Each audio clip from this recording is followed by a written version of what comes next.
Perfect. I'm ready to go.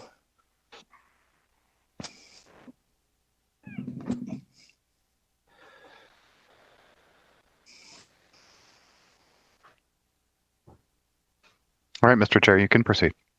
Okay, thank you. Good morning, everyone. My name is Councillor Paul Ainsley. I am the chair of the General Government and Licensing Committee. The clerk has confirmed that we do have quorum today, so I'd like to now call the meeting number 19 to order and welcome everyone.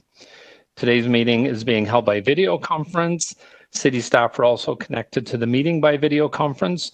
As City Hall remains closed, the public will continue to participate electronically, and you can watch the meeting streaming live on YouTube at youtube.com/Toronto City Council Live. The clerk staff have also connected all registered speakers to the meeting by audio. The list of speakers can be viewed online by visiting the General Government and Licensing Committee page at toronto.ca/council and clicking the speakers box for today's meeting. I am asking for everyone's patience if we experience any delays or technical problems during the meeting. The city clerk has provided all agenda materials on toronto.ca/council, on CMP, the clerk's meeting portal. Clerk's IT staff will be available to you remotely if you need any help with your devices. I would like to remind staff to keep their mics muted and their videos turned off unless they need to answer questions or speak to the committee. This will make it easier for me as the chair and for those watching on YouTube to observe members as they participate in the debate and vote on items. Members of the committee, if you could please keep your mute muted unless you wish to question staff or speak to an item, and ensure your video is turned on. As part of each agenda item, I will ask members to raise their hand and unmute their mic if they wish to question or speak to staff. I will then create a speakers list and will call on members when it's their turn to speak. When voting on an item or a motion, I ask members to ensure that they keep their video on and to raise their hand to indicate their vote. Members, I will remind you, you must still submit and approve your motions by email. Staff are available at gglc@toronto.ca to help with motions. If there's any visiting members of council attending the meeting today, I encourage you to turn on your video so I know that you're present and can give you the opportunity to ask questions of staff or to speak. This will also assist the clerk staff to record attendance for the meeting. Although we're in different locations and meeting remotely today, the committee would like to acknowledge the land we are meeting on as their traditional territories of many nations, including the Mississaugas of the Credit, the Anishinaabe, the Chippewa, the Haudenosaunee, and the Wendat peoples, and is now home to many diverse First Nations, Inuit, and Métis peoples. We also acknowledge that Toronto is covered by Treaty Number 13 with the Mississaugas of the Credit. At this point, I'm asking if there's any declarations of interest under the Municipal Conflict of Interest Act. If you do have an interest, if you could please raise your hand and unmute your mic. Seeing no conflicts of interest, we will proceed. May I have a motion to confirm the minutes of our regular meeting on November 2nd, 2020, as well as the minutes of our special meeting on November 4th, 2020. Both moved by Councillor Holiday. All in favor? Carried. Members, we have 19 items on our agenda for today's meeting, and we have members of the public who are registered to speak on item number 3. There's 3 listed deputants, and item number 4, there's also 3 listed deputants. I'm just going to run through the agenda.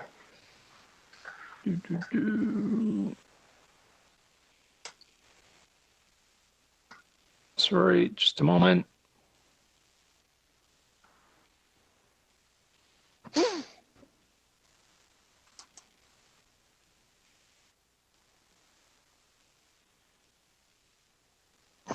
Just got to switch pages here. All right. Item number 1 is the 2019 consulting services expenditures for city divisions and agencies and corporations. Hold Filion. Councillor Filion is holding number 1. Number 2 is authority to enter into a non-competitive contract with Ernst & Young to support category management and strategic sourcing. Hold Filion. Councillor Filion is holding number 2. Where'd number 3 go? Number 3, update to Toronto Municipal Code Chapter 545 licensing of payday loan establishments. We're holding that one for deputants. Number 4 is vehicles for hire and COVID-19 related financial hardship. We're holding that one for deputants. Number 5 is 19.5 is the write-off of uncollectible property taxes from the tax roll. Somebody like to move that? Councillor Holyday is moving number 5. All in favor? Carried. Number 6 is the Fair Wage Office 2019 annual report. Somebody like to move that? I will move number 6. All in favor? Carried. Number 7, non-union separation costs for 2019. Any holds on that? Somebody like to move it? Councillor Nunziata, all in favor? Carried. Number 19.8 is the 2020 on-street rate review. Any holds? Someone like to move it? Councillor Holyday, all in favor? Carried. Number 9, 19.9, 2020 off-street rate review. Mr. Chair, Any just hold? a point of order on this one. Yes. I have no questions. I just wanted to make the comments to the clerks that the attachments, reading them digitally, are a little bit blurry. And if Okay. there's a way to just improve them for the final report, the resolution on them, because I think they look like images that are pasted in, I would appreciate that. I have no questions on this item, though. Okay. All right. Thank you, Councillor Holyday. Okay, thank you, Councillor Holyday, for the feedback. Thank you, Mr. Green. Councillor Holyday is moving number 9. All in favor? Carried. We also Number move that 10. one. Mr. Chair, would you allow somebody else to move that one? Sure. Somebody else like to move number 9? I will move number 9. All in favor? Carried. Number 10, 19.10, update on fire and life safety compliance at the City of Toronto. Someone to move it? Councillor Holyday is moving number 10. All in favor? Carried. Number 11, city building opportunities at 105 Spadina Avenue and 363 Adelaide Street West. Councillor Fillion, would you like to move it? Councillor Fillion's moving number 11. All in favor? Carried. Number 12 is activation of 220 Poplar Road, Sir Robert L. Borden Business and Technical School in Ward 24, which happens to be my ward. So I'm going to move number 12. All in favor? Carried. Number 13, initiation of expropriation of permanent easements for the Port Union Road widening in Ward 25. Somebody like to move that? Councillor Nunziata, all in favor? Carried. Number 14, 19.14 is release of easement at 10 and 20 Meadow Glen Place in Ward 24, which is my ward. I will move the recommendations. All in favor? Carried. Number 15, emergency non-competitive contract with the Century Group Incorporated for construction management services at the east wing of Union Station. Somebody like to move that? Councillor Holyday is moving item number 15. All in favor? Carried. Number 16, amendment to non-competitive blanket contract 470-22513 with Strongco Limited Partnership for proprietary original equipment manufacturer, parts supply and services. Somebody like to move number 16? Councillor Holyday is moving number 16. All in favor? Carried. Number 18, amendment to purchase order number 6050803 with City Buick Chevrolet Cadillac, the authorized dealer for General Motors of Canada Company, under vendor of record number OSS-006-34452 for the provision of vehicle acquisition and upfitting. Mr. Chair, this is item number 17, yes? Yes. Sorry, I forgot to mention the number, Matthew. My apologies. Would somebody like to move number 17? Councillor Holiday is moving number 17. All in favor? Carried. Number 18, 19.18, amendments to the non-competitive bridge contract for the inspection, maintenance, and repair of heating, ventilation, and air conditioning systems, boilers, water chillers, and cooling towers. Somebody like to debate this one? Hold it, move it. Councillor Fillion, would you like to move it? No, but I'm not holding it either.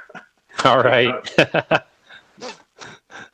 Anybody else like to move it? Councillor Nunziata, all in favor? Carried. Number 19, non-competitive contract with Kodak Canada ULC and Spicers Canada ULC for the Kodak Digital Next Press printer. Someone like to hold that or move it? Councillor Holiday is moving number 19. All in favor? Carried. All right, we will go back to... Mr. Chair, could we, item number 7, I think I have a few questions on that. I didn't hold it, but we first went through the list. Okay, you've got questions on, you'd like to hold number 7? Yeah, thanks. Okay. Matthew, Yeah, do we have to reopen that? Because yeah, we did please, pass it. Yes, that's correct. Yep. So Councillor Fillion's moving to reopen number 7. All in favor? Carried. So we will hold number 7 in Councillor Fillion's name. Thank you, Councillor. So we will go back to the items that were held. I'm going to deal with the items that have public deputations first. So our first item will be GL 19.3, update to Toronto Municipal Code Chapter 545, licensing payday loan establishments. We have 3 deputants. So just to the deputants, just to remind you, you have 5 minutes to speak with the item, Any member of the committee can ask you questions on your deputation for up to 5 minutes. Once we've completed that, we move it back into committee, as we call it, where each member of the committee has 5 minutes to ask questions of staff. And then we can speak to the item or move motions, and then we will vote on any motions and the item. So the first deputant I have listed is Mr. Bob Murphy from Western Acorn. Mr. Murphy, are you available? Yes, I am. Can you hear me okay? I can. You have 5 minutes to begin, Mr. Murphy, whenever you're ready. Thank you. I'm happy to attend today. My name is Bob Murphy, and I'm the member of Acorn, chair of the Weston chapter. Acorn is a nonprofit community and tenant union made up of low and moderate income people fighting for social and economic justice. We have been active since 2004, and our campaigns are focused on standing up for low income people, tenants, people with disabilities, and much more. One of our biggest campaigns is fighting for fair banking. We were very pleased last year the City of Toronto capped the amount of licenses issued to payday lenders because it'll help limit their growth in the most vulnerable communities, our communities. In my neighborhood of Weston, payday lenders are frequently seen on street corners or next to empty buildings where major banks used to be. People in neighborhoods like mine have fewer options for banking in other areas of the city. The major banks like TD, RBC are outnumbered by money marts and cash for you locations. There is a reason why predatory lenders like Money Mart cluster in neighborhoods like Weston and Jane and Finch. Payday lenders do not operate in Forest Hill or Rosedale. They cluster where low-income people live, trap them in a cycle of debt. The city also must include installment lenders when we talk about predatory lenders. Right now, many payday lenders are getting into installment loans due to Acorn's work on the Payday Loan Act and lowering the provincial interest rates. The lack of regulation on installment lenders is alarming. The city must do everything it can to limit their growth in the most vulnerable areas and in our communities. They should also be licensed and capped. The city should also create a minimum distance separation between predatory lenders. Ottawa has approved a 1 kilometer minimum distance between outlets, 300 meters between predatory lenders and schools. We need this in Toronto to stop the clustering of these establishments. The city already has a minimum distance between the Woodbine Casino and these businesses. Why not extend it further? Acorn members would like to see the city support a program similar to the Rent Bank for emergency loans, are working with credit unions to create short-term loans or low-interest emergency loans, especially now in our climate today of enduring COVID-19. Van City in BC offers an alternative to payday loans, the Fast and Fair loan that helps low-income people get into firmer financial footing and offers short-term low-interest loans to people. Toronto can do this too. Acorn is calling on all level of government to do as much as possible to stop the fringe lenders from gouging our low and most vulnerable people. We call on the federal government to mandate banks offer short-term emergency loans for low-income people. Until that happens, we need a city and province do all they can to limit payday and installment loans. Thank you very much. Okay, thank you, Mr. Murphy. Are there any questions of the deputant? Seeing none, thank you very much, Mr. Murphy. I appreciate your time this morning. The next deputant is Mr. Steve Martins with Payday Incorporated. Mr. Martins, are you available? Yes. Hello. Thank you, everyone, for having us. My name is Stephen Martins. I'm the Director of Operations for Payday. I'm speaking out in regards to the additional restrictions and legislations towards the locations and putting more restrictions into opening up further locations. The Ontario government, when they made the decision to put or give the city bylaw abilities, it wasn't to shut down the industry. It was to, try and put it away from places like casinos, where people tend to, if they have a gambling issue, okay, you don't want to pay the loan there, that's fine. It was never meant or intended to close out and shut out the industry completely.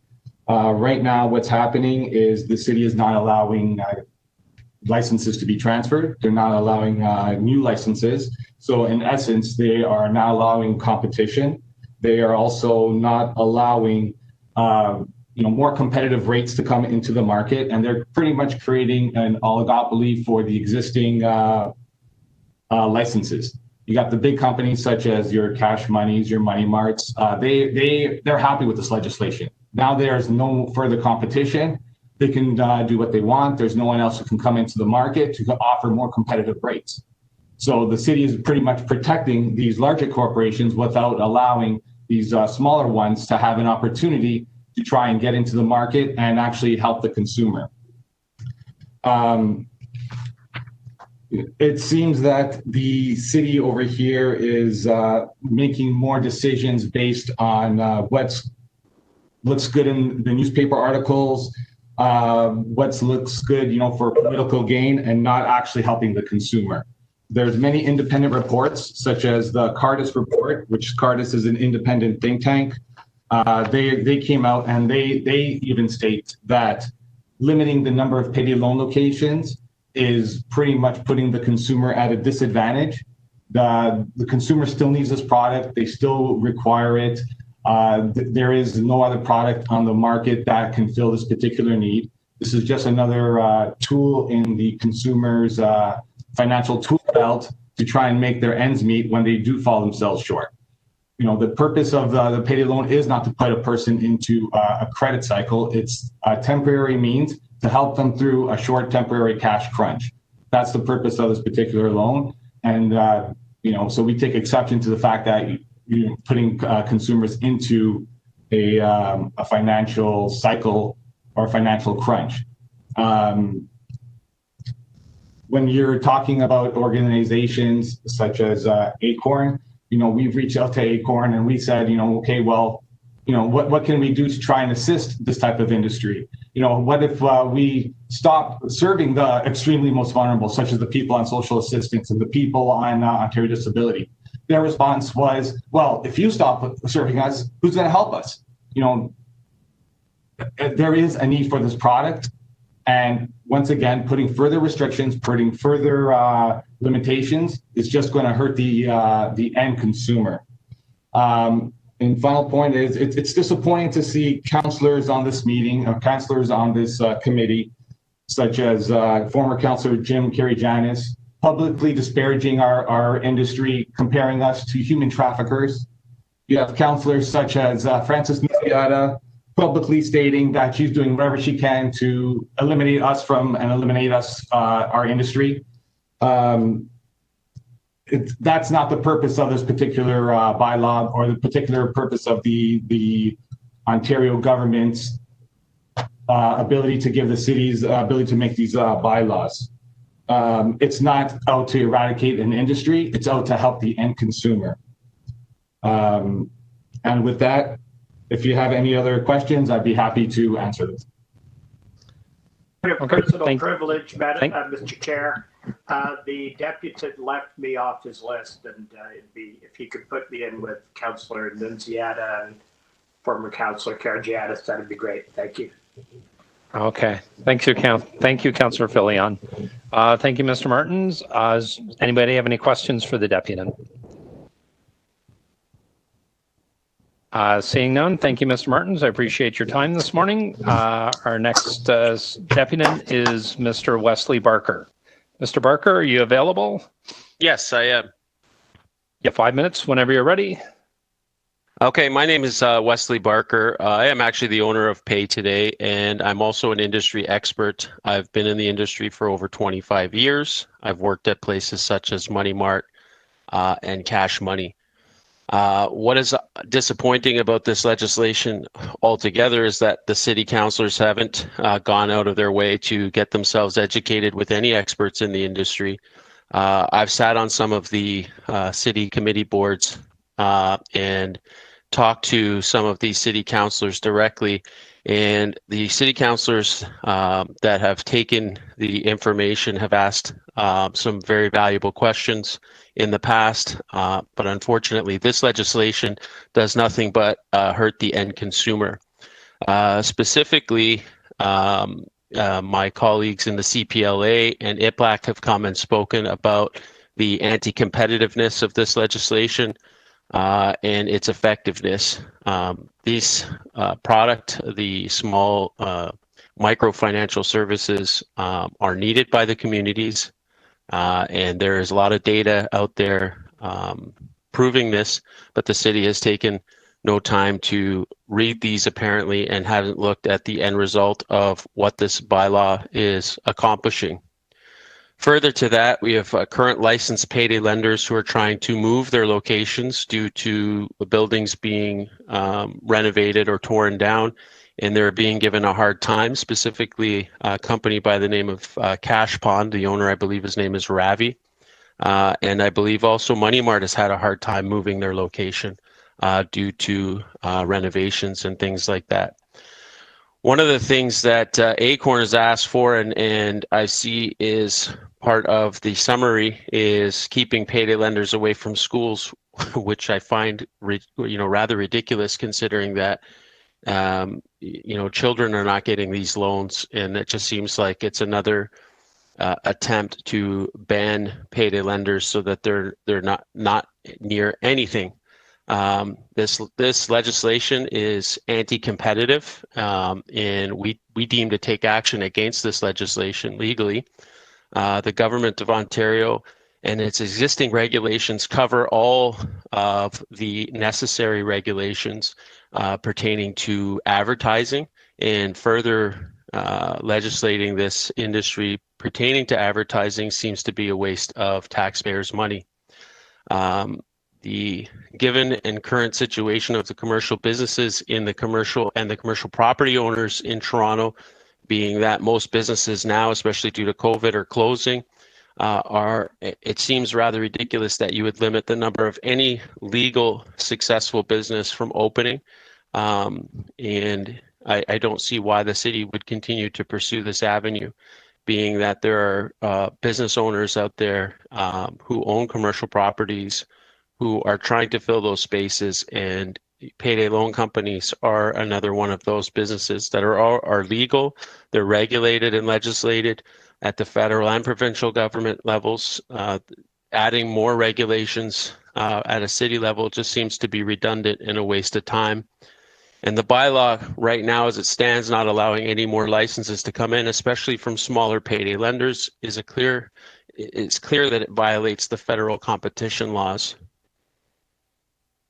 I recommend that code chapter 545 be scrapped altogether. I know that's not going to happen because of some of the councillors, specifically Francis and guys like John, who think this is a joke, and they want to just add their name to a list of people who are uneducated and don't want to focus on the facts of this industry. If you have any questions, I'm done. Thank you, Mr. Barker. Are questions of the deputant? Councillor Holiday. I do. Thank you for speaking to us. I wanted to be clear because you mentioned the legislation a number of times. I wanted to be distinct about what's before us with respect to the committee recommendations. Are you referring to the Ontario legislation in your comments, or are you referring to something else?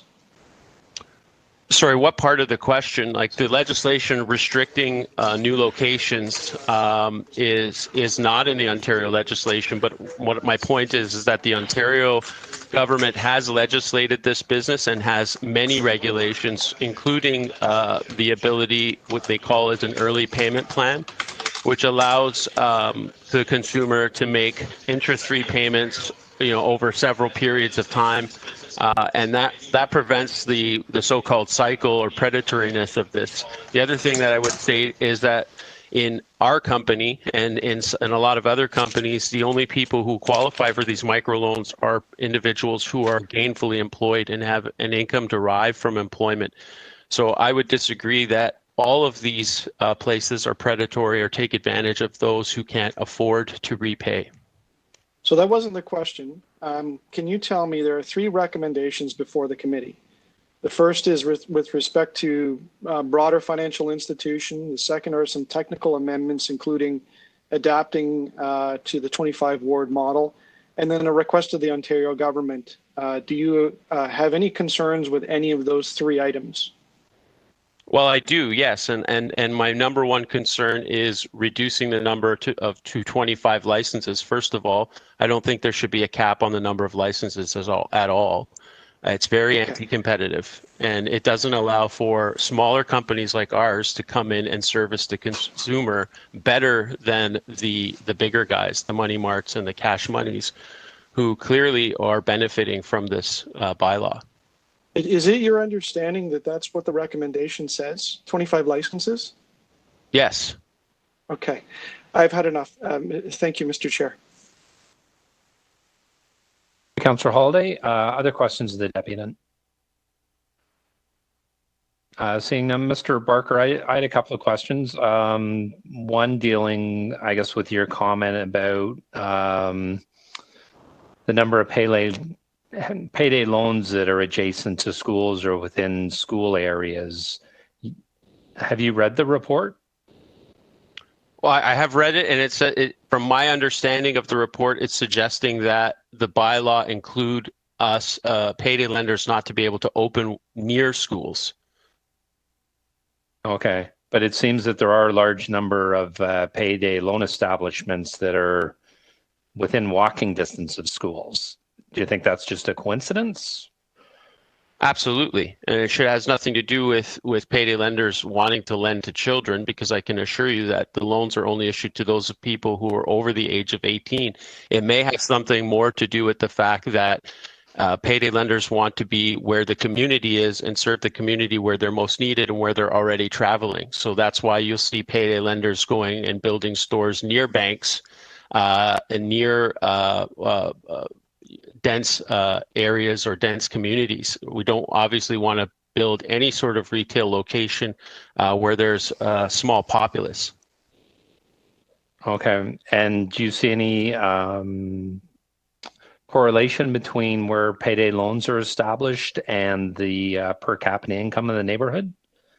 Absolutely not.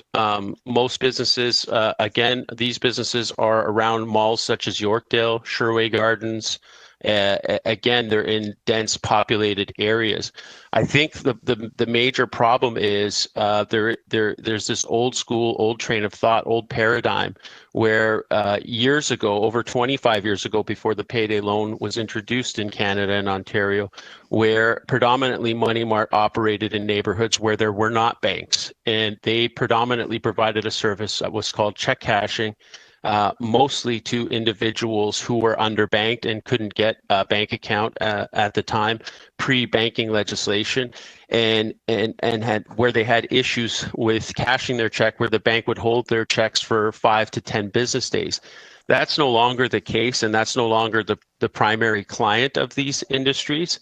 And so that is an old paradigm where you would see money marts popping up in poorer neighborhoods, in neighborhoods where the banks had left. And that's no longer the case. Now, if you look at this industry, these in particular, our stores are in all sorts of neighborhoods. They're in Vaughan, they're in Richmond Hill, they're in Cambridge, they're all throughout Toronto, and they're not specifically targeting any level of neighborhood. I specifically pick the locations for my company, and I'm not going after low-income neighborhoods. We're going after dense populations where there's a lot of working-class individuals. Most of our clients are police officers, firefighters, nurses. They're highly educated.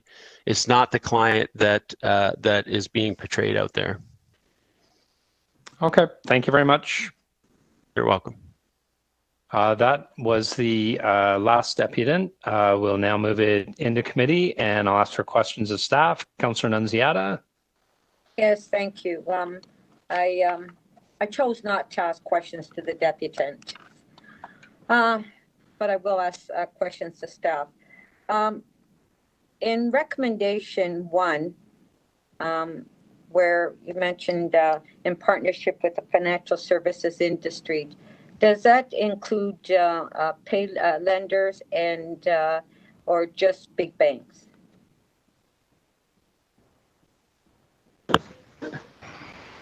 Thank you for the question.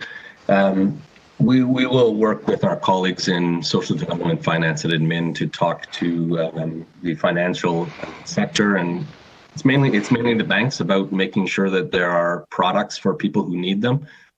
But we can include these groups as well.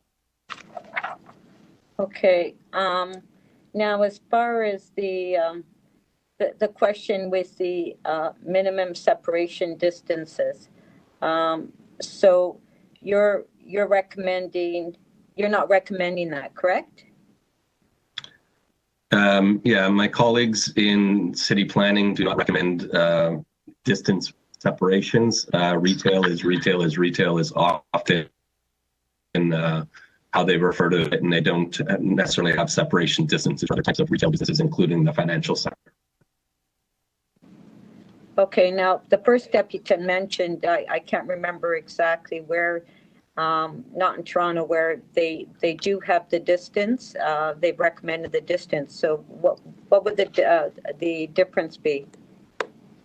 So that was, I think they referred to the city of Ottawa, and they referred to 1 kilometer from schools. I'm not sure if my colleague are on from city planning, if they want to jump in, but it's just something that we have discussed with them, and they have not supported it. But if Carola is on the line from the zoning team, I would defer this particular question to her. Okay, I guess they aren't. But we're having some issues with connecting. But okay, so my next question is one of the recommendations actually that I moved when it came forward last time was the local councillor an opportunity to object to relocation. So you're recommending no to that, correct? That's correct. Again, this is similar to other industries, retail industries or financial industries. Councillors do not have are not a decision-making body for where business can locate. Well, we did that with the clothing boxes, didn't we? That is correct. I think that's slightly different industry. Okay, so if we have one establishment in an area that closes, another one can another one reopen in that same location the way it stands now? The way it stands now is that you can't have a new applicant, but if an applicant, again, for some of the examples that have been used, if it's a renovation or a lease comes up and there is space in that ward, they can relocate to a different part in that ward, but there aren't new applicants and you can't go beyond the cap. Okay, so now that we're licensing, so we're getting license fees from these establishments now, correct? That's correct, and we have 178 of them. 107, and so that's something that we didn't have previously, correct? That's correct. This came in a couple of years ago. So, have all the licenses been updated in all these establishments? Yeah, this industry, again, they have renewed their license, or if they have chose not to renew, that is where the cap is actually working, and we've seen a decline from 212 down to 178. For establishments not paying their license? No, not necessarily. They've chosen not to continue working in this industry, and the renewal fee is $321 per year. Now, some of these establishments, not only is it for cash or loans, they also buy and sell jewelry. Are the license fees the same for these establishments? Oops, sorry. I think it is similar to the pawnbroker's license. I think that's how we established that fee. Correct. Okay. Okay, that's it for my questions, Mr. Chairman, and I will speak. Okay, thank you, Councillor I have Nunziata. some questions. Councillor Holiday, questions? Yep, thank you, Chair. Through you to the Executive Director. I just want to be clear about what's before us. So there's 4 recommendations. There's 3 actually that sort of take action. And the first one is really just about consulting with the financial services sector. The second one are some technical amendments, and the third are just some urgings to the Ontario government who control the regulations. And the fourth is another technical one. But maybe you could just confirm to the committee the purpose of the 2 technical amendments. In my questions to the deputant, there seemed to be some inconsistency with how this has been interpreted, and I think with what's exactly before us right now. Thank you for the question. I think you've characterized it well, that it is mainly 3 requests to the province that they want to look into this. The technical pieces are related to, again, the wards going from 44 to 25. So it's a cleanup piece. You're right. What's before committee is to continue with the cap system. I would say that it is working through attrition, and it also makes subsequent requests to the province. And then the important piece of working with our colleagues in SDF&A and ECDEV and the financial industry on the issues and concerns related to this industry.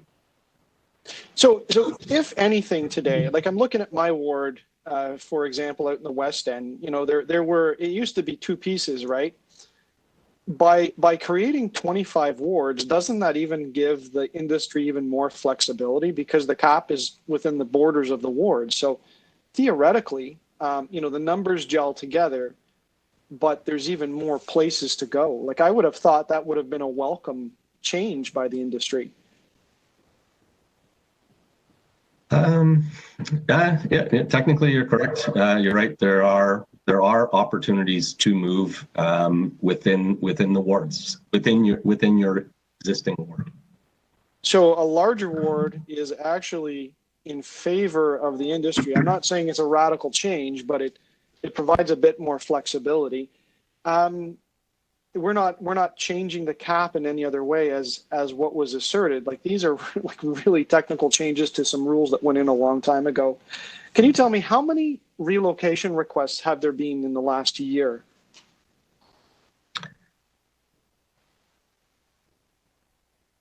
Sorry, in the last year, there have been 3 requests for relocation changes. One is the one good example is a Metrolinx station that they expropriated the land and the building, and again, we work with them to find a location in that ward so that they can continue to operate. So yeah, so you mentioned, I mean, some stores have closed down and gone out of business, and so there's no license, a new one being added. But really, in terms of relocation, there's been 3 across the city. And staff generally handle those. I mean, I know there's some concerns about allowing these businesses to move without too much difficulty, but there's a process around that, and we're continuing to allow that. That's correct. And maybe my last question or comment is what is, or I should say question, this is question time. What is your findings on the effect of the internet and non-brick and mortar payday loans with its effect on the industry, competitiveness? Can we even regulate that as a city? Do we even want to regulate that as a city? Is that also somehow linked to these places closing down, the brick and mortar closing down? Yeah, so online lending is a challenge. It is something that is happening. It is not under the city's jurisdiction to regulate. It's provincially regulated. So that's why, again, with the 3 asks that we have, that it's important for the province to tighten up their regulations as this business shifts. Thank you. I have no further questions, Mr. Chair. Okay, thank you, Councillor Holiday. Councillor Filion, do you have questions? I assume yes. you do. Yes, thank you. First of all, on the discussions with financial institutions, refresh my memory, but I thought we were supposed to be having discussions over the past couple of years. I will defer that to my colleague, Denise Andrea Campbell. Go ahead, Denise. Thank you, Calvin. Hello, Councillor. So yes, the direction was and the plan was for us to have those discussions through the early part of this year. However, given the impacts of COVID, it was very difficult for us to be able to get access to the financial institutions to have the robust conversations that you had intended for us to have. So the plan in the report is for us to try in early 2021. In the meantime, we've been exploring other jurisdictions for best practice models like Alberta, where the financial institutions have developed low or no barrier services. And so we'll be using those in our conversations with the financial institutions. Okay, and you'll be reporting back to this committee on the success of those or lack of? Well, I hope we're successful, but we'll be reporting back with the Q2 report of the poverty reduction strategy. That will go to Economic Development Committee, but certainly if this committee, and it would obviously go to council for all of your participation, but if the committee would like a specific report, you can certainly direct us to do so. Thanks. And then just a question about the numbers and moving within wards. And I tend to agree with planning that, it becomes problematic to have too much in the way of limiting distances and that kind of thing. How does that differ from, legally, I guess, how does that differ from a maximum per ward? Corolla has now been able to join the call. I'll defer that to city planning and the zoning team. Thank you. Sorry, Councillor, I'm not quite sure I understand the question. So, yeah, Understandably, I didn't pose it very well. If one wanted to restrict the number geographically, so that you don't have clusters, I'm trying to get at the easiest way of doing that. And I understand why planning would have concerns about, I guess what I'm asking for is what's the simplest way of doing that? Or is there a simple way of doing that? So, excuse me.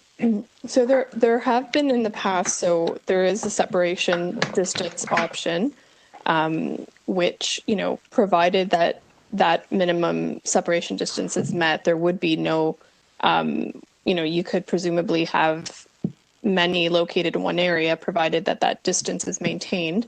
And then there's also been, I believe in some areas with limitations on bars and restaurants where there's an absolute cap in terms of the number that can be located in an area. So in that case, there's no sort of geographic separation, but there is an overall cap on the number that may be located in any one area, but they could be located all, on one block, for example, as long as that, whatever the cap is for the area, is maintained. So those are presumably two options that there are. I don't think city planning would recommend either one of those in terms of using zoning as a tool to achieve that, simply because zoning is something that the Planning Act tells us, we need to use for regulating land uses and their impacts in terms of whatever the land use impacts may be. And our analysis and our experience has shown that in terms of land use impacts, I'm not talking about social impacts, but land use impacts, there really is no distinction to be made between a payday loan establishment and a regular financial institution such as a bank. So then what is the best tool to regulate or limit businesses that have a negative social impact?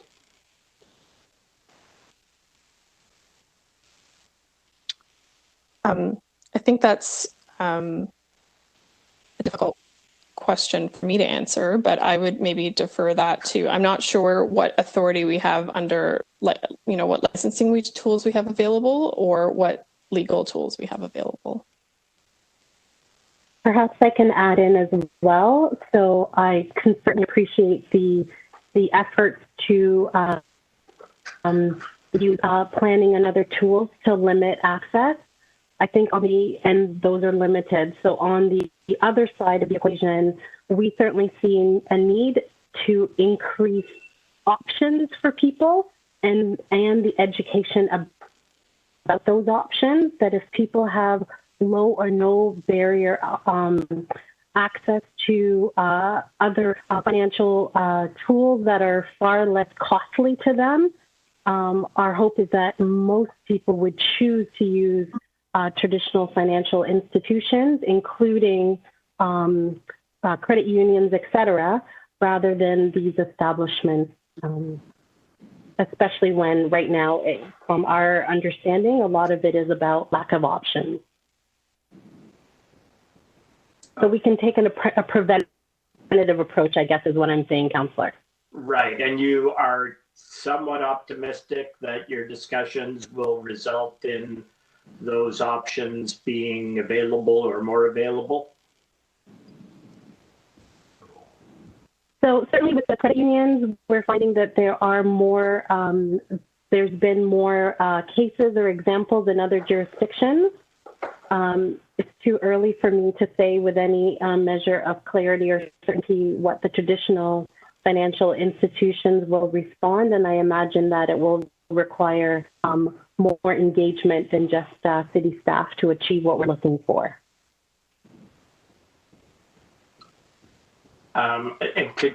Sorry, just last question. Can you elaborate on that more engagement other than city staff? Who should be engaging? I feel like it's premature for me to say too much on this, but I would say that probably federal and provincial governments may have a role to play to encourage and incentivize financial institutions to create more low cost, no barrier options for residents to access banking. Okay, thank you very much. Thank you. Are there other questions of staff on this item? Sorry, did I hear Councilor Nunziata again? Yeah. Go ahead, Councilor. Yeah, because the staff wasn't there when I asked that question. So, Yeah, go right ahead. yeah, just on that question about the distance. So what would you recommend? I know staff, you know what we want to accomplish here on this issue, because this is a real issue in the city. For us to ask the provincial government, like I'd like to go further on this issue. So what would you recommend? Because I remember years ago we had a moratorium on bingo halls, and we're able to do that. So I'm just wondering what your recommendation would be if we want to further, pursue this issue. And so I'll start and then turn it over to Corolla. But I think the cap is a tool that is working. It's showing that it's working, that natural attrition is happening. But it's also important, as Denise mentioned, that there is a need for these types of services. And then I'll turn it to Corolla, because Corolla, before you could get on, the councillor wasn't able to get the answer on the zoning, on the distance requirements. So if you could just elaborate on the distance requirements. Sure. Sorry, I was having trouble with my audio.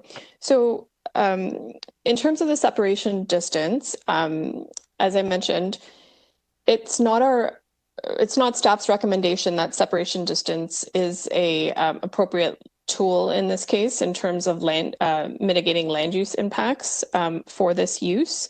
If we were to use separation distance through zoning, we would need to have a very specific demonstration of what the land use impact is in this case. And in terms of a land use impact, there really is no distinction to be made between this use and a financial institution that we think of in terms of a traditional bank. In many instances, I would say in planning in general, we are moving away from separation distances. You may recall in 2019, council adopted to eliminate the separation distance requirements that were in place for municipal shelters. There really isn't a lot of instances in our zoning bylaws anyways, where separation distances are still in place. And that is mostly because it is hard to distinguish their, effectiveness in terms of mitigating land use impacts. And the only instance that I can think of where they are truly appropriate is with respect to industrial uses, where you can actually measure sort of impacts of, explosions and chemicals and things like that. So where the actual, there's a scientific reason for having those, and you can actually demonstrate what the land use impacts would be in terms of preventing certain impacts. So that is why we're not recommending that separation distances be used in this instance. So Nunziata, if I may, the federal government is currently doing consultations on financial literacy at the moment in time. And so that might be an opportunity to reinforce councillors' larger intent around greater financial to those tools for who are struggling to access the current.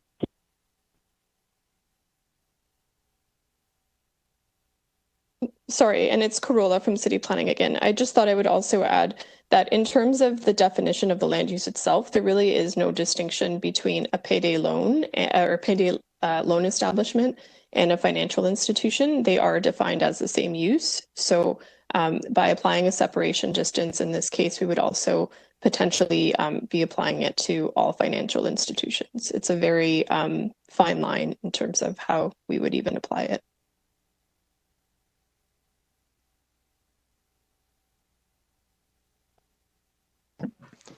Are those your questions, Councillor Nunziata? Yep. Okay. Thank you. The second round of questions. Can you see me, by the way? Chair? Sorry, Councillor Nunziata? You're on mute. Can you see me? Sorry, I missed the first part. I'm just wondering if my video's on. Can you see me? Yes, it is. Yep. Okay, thank you. Thank you. Okay. All right. Seeing no other questions, I did, I don't know if this is to Denise or Corona. Could you explain to me, so in the report, it says that the Putting Consumers First Act of 2017 provided municipalities with authority to limit the number and location of payday loan establishments, which is one thing we're looking at today. And then around zoning, payday loan establishments are lumped in with banks and credit unions under the zoning bylaw. Is that correct? Yes, that's correct, Councillor. The definitions in the citywide zoning bylaw are quite broad. So I'm just trying to pull it up, but it talks about very broadly in terms of financial, sorry, let me just get there. So it's a use that provides financial services to the public, essentially. So it's a very broad definition. Okay. Yeah, to me, it would seem very broad because banks and credit unions, they're licensed and regulated by the federal government, and payday loan establishments seem to be more or less regulated by the province. And then it's up to municipalities to kind of dip our toe in the water if we're not happy with what the province is doing. But we have very little impact on federal rules, correct? So there's nothing at the federal government that says, if you want to change this, go ahead. Whereas the province seems to give us some leeway under the 2017 regulations. I'll answer that. I'll answer that. I think your understanding is largely correct, that the sphere for the city's role is carved out by the province. The federal government's role is essentially to establish what is a criminal interest rate and to authorize the ability to have a payday loan type lending arrangement. So that's the extent of the federal government's role in this type of lending. Okay. And then the last time that we discussed this, one of the motions that was passed, there was 4 or 5 items that City Council requested the federal government to look into different things, such as requiring charter banks to have branches in low-income neighborhoods. Was there any response back from the federal government on those requests?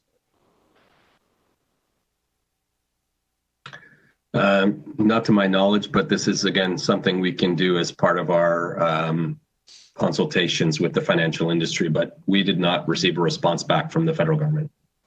Okay. And sorry, Carlton, do you know if the request was made to the federal government on these items? Because I don't see any reference to it in the report. Yes, it was both the federal and the provincial governments, correct, through the city clerk. All right, but there was no response. That's correct. Okay.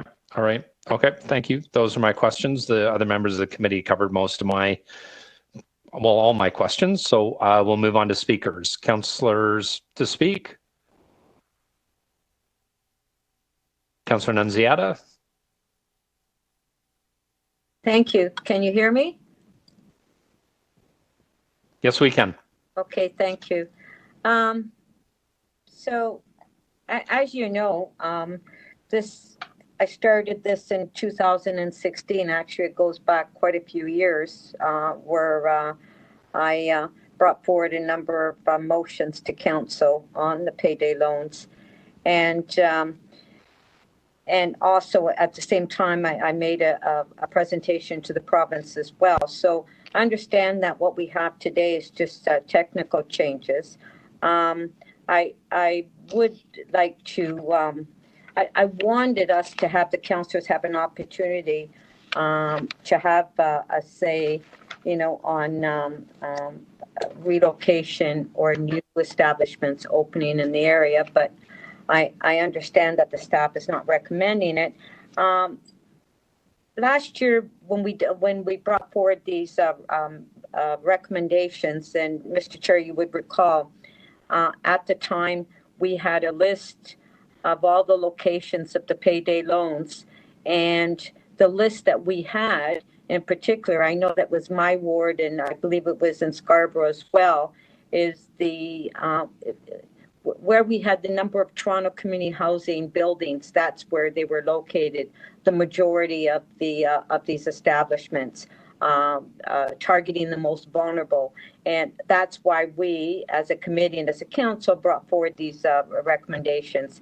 And I know that I can speak on behalf of my community. It's not just the consumers; it's the community itself. When you have a number of payday loans in an area within blocks of each other, 4 or 5 of them located and where there's high density, and most of them is near Toronto housing buildings, and that's why we have the problem, is that there is an outrage by the community on we're targeting the most vulnerable, and as well it doesn't help in some of these communities where they're trying to revitalize these communities in BIA areas where they're having difficulty as well.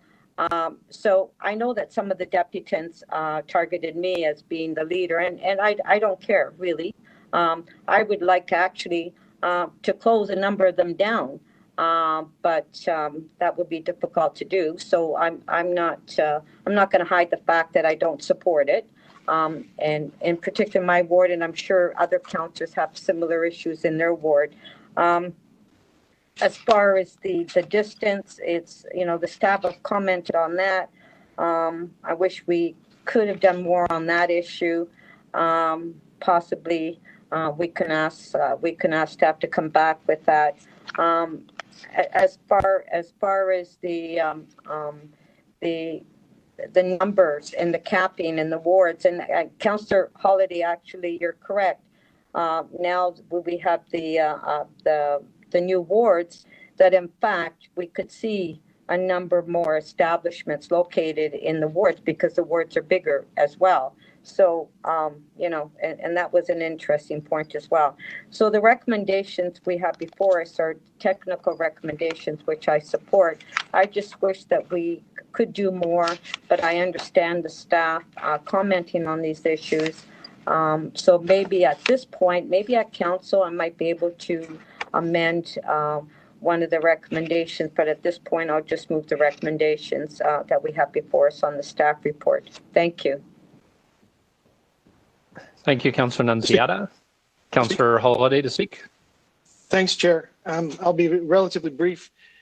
I will be supporting the staff recommendations. I largely believe that this industry is regulated by the Ontario government and the federal government, and that's where it belongs.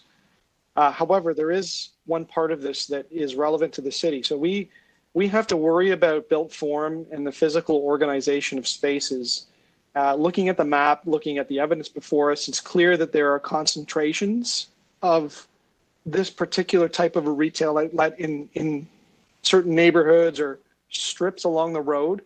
And that is a city concern. I am cautious about how we regulate that, though.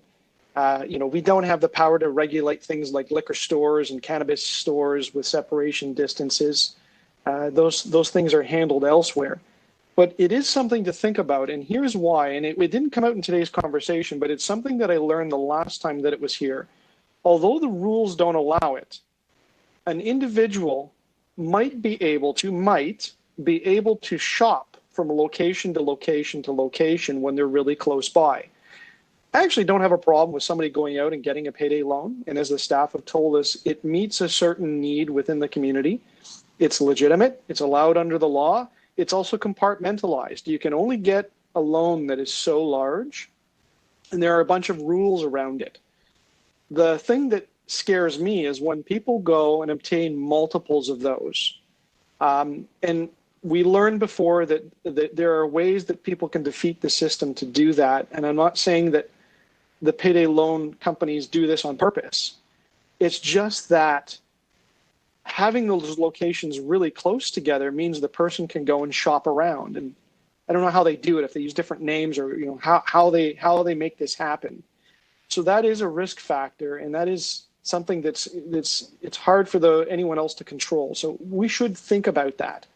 But just as a general principle, I don't like over-regulating things. One of the assertions today was that the city should get into the business of providing microloans. Like I just don't see that with using property taxpayers' money to do. These again are federal and provincial concerns. So the staff have provided recommendations. There's a capping system that's not new. It's not a new concept. There are other industries that we regulate through capping systems. And some of the outcomes is they help with the disbursement across the city. And, I was surprised that the speakers came because, my read of the recommendations here, although not a radical plus, I think it is actually a help for them.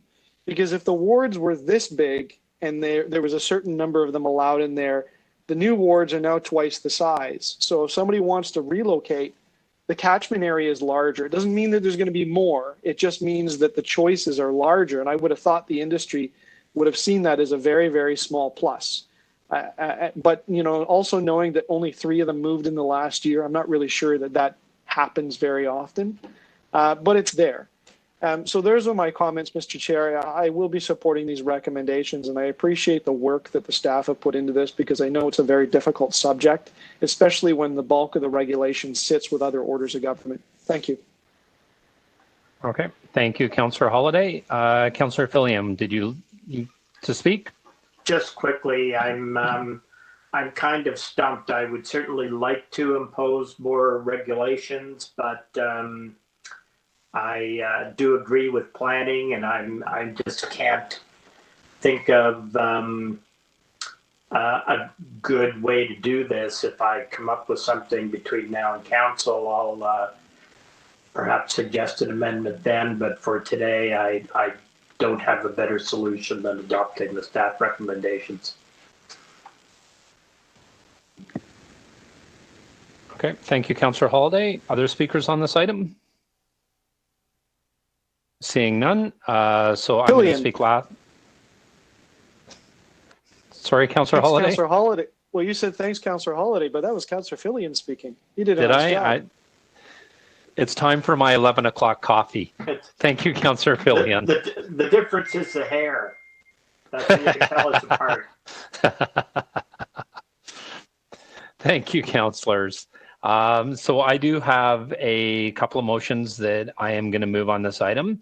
I'm happy with the recommendations in the report, but I'm certainly looking at ways that we can bring more stringent regulations on the payday loan establishments. So the first motion I would like to move is that City Council requests the Chief Planner to report to the Planning and Housing Committee on the necessary steps to amend the zoning classification for payday loans to remove them from the category governing banks and credit unions. And the report include requirements needed for municipalities to govern over payday loan establishments, including regulations on their location and spacing. The second part of motion B, it's the same as I had last time. The City Council forward this item to the Association of the Municipalities of Ontario and the Federation of Canadian Municipalities. And then my third motion C has to do with the federal government. And it was a request that same request that we made 2 years ago, basically asking for charter banks to have branches in low-income neighborhoods. create a national database of pay loan establishments, to stop users from taking out loans to pay off other loans, amend the Criminal Code of Canada to lower the maximum interest rate from 60 to 30%, and work with partners such as credit unions to encourage and the steward and development of low-cost financial products that can provide an alternative for users of payday loan establishments. I want to thank the deputants for coming in this morning. I want to thank the members of the committee for their continued stewardship and overview of payday loan establishments. I have 5 neighborhood improvement areas in my ward. They all have high density, and they all come with payday loan establishments. I will take issue with the words of one of the deputants that said they only target their establishments towards high density areas, because I can take members of the committee and the deputants to the high density areas in my ward, which consists solely of condominiums, and you cannot find a payday loan establishment anywhere near them. I will take you to the schools that are within or adjacent to my neighborhood improvement areas. And once again, I will show you the payday loan establishments. I will take issue with the words of one of the deputants as well, is that they're not targeting these establishments to schools. The people going to pick up their children are not looking for loans. They probably aren't. But the children, on the other hand, get to look at the different advertisements, and they're asking for things from their parents.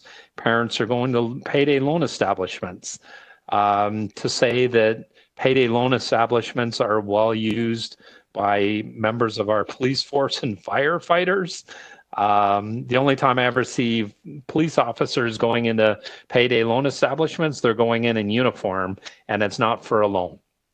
So I think we really need to look at opportunities for more stringent regulations over payday loan establishments, which is where my one motion comes from around spacing. I certainly don't look at payday loan establishments as the equivalent to a bank or a credit union that are licensed by the federal government. I think the interest rates that they charge are still too high. I think they get away with a lot of violations around advertising. I'm often complaining to our licensing department around the illegal signs that payday loan establishments put up on their boulevards, on the fences near them. I think a lot more needs to be done, and that's why I'm putting these motions forward, and I hope the committee will support them. Thank you. Sorry, questions of the mover? Seeing none. I had a point of order, Chair. Yep, Councillor Holiday, point of order. If I may ask, consistent with what I did the last time these were put forward, I would like to vote on the item regarding the interest rate from 60 to 30% annually separately. I think it has unintended consequences. So if I could just ask the clerk to separate that item out. I don't need a recorded vote on anything else except for that one item. Okay, not a problem. Okay. I think we can take all 3 motions. Sorry, Matthew, do you want to separate out part C of motion C first, and we'll vote on it as a recorded vote? Yeah, Mr. Clerk. Yes, Mr. Clerk. What we'll do is we'll display the motion, and we will highlight just that portion. Then we'll do the vote on that, and then we'll do the vote on the balance. Okay? Okay, perfect. Ready whenever you are.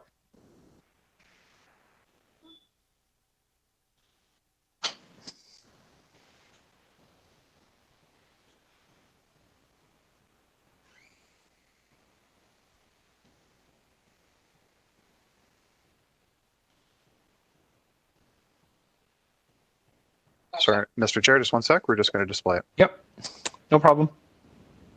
Okay, so we're having a recorded vote on motion, the clause highlighted on the screen. Amend the Criminal Code of Canada to lower the maximum interest rate from 60% to 30%. That's a recorded vote. All in favor?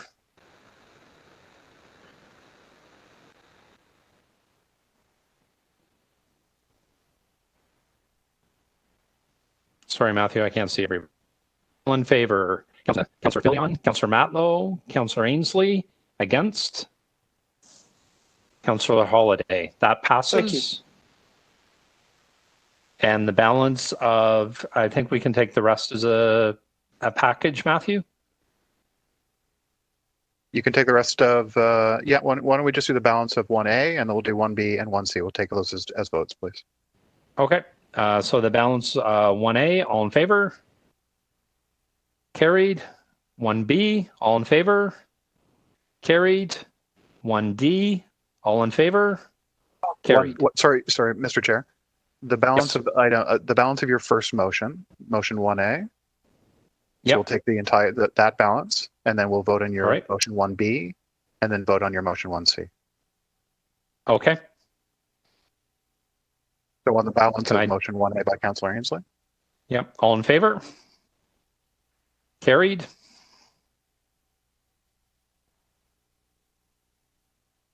Motion 1B by Councillor Ainsley. All in favor? Carried.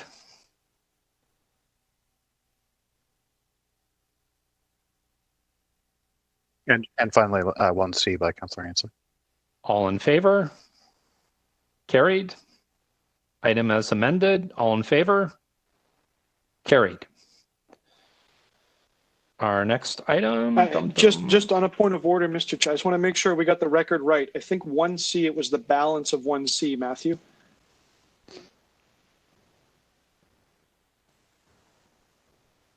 My apologies. It's the balance of 1C.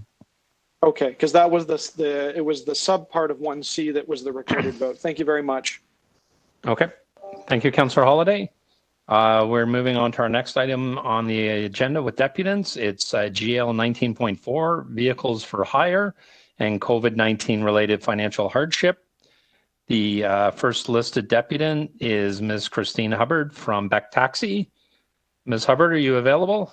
Hi, good morning. Can you hear me? I can. Go ahead. You have 5 minutes. Thanks so much. Good morning again. Thanks for addressing this issue. The issue here, vehicles for hire and COVID-19 related financial hardship. Extending the life of vehicles to 8 model years for taxis. And this is the only item recommended by staff for the relief options to be considered, offers no relief to anyone but those who have vehicles coming up for replacement soon. And they'll still have to replace them next year, so I'm not sure how this offers real financial relief, if any. It offers no relief for drivers who have purchased vehicles in the last couple of years, offers nothing to those who've parked their vehicles because of insurance rates. You know, in some cases have gone up from $6,000 to $15,000 a year.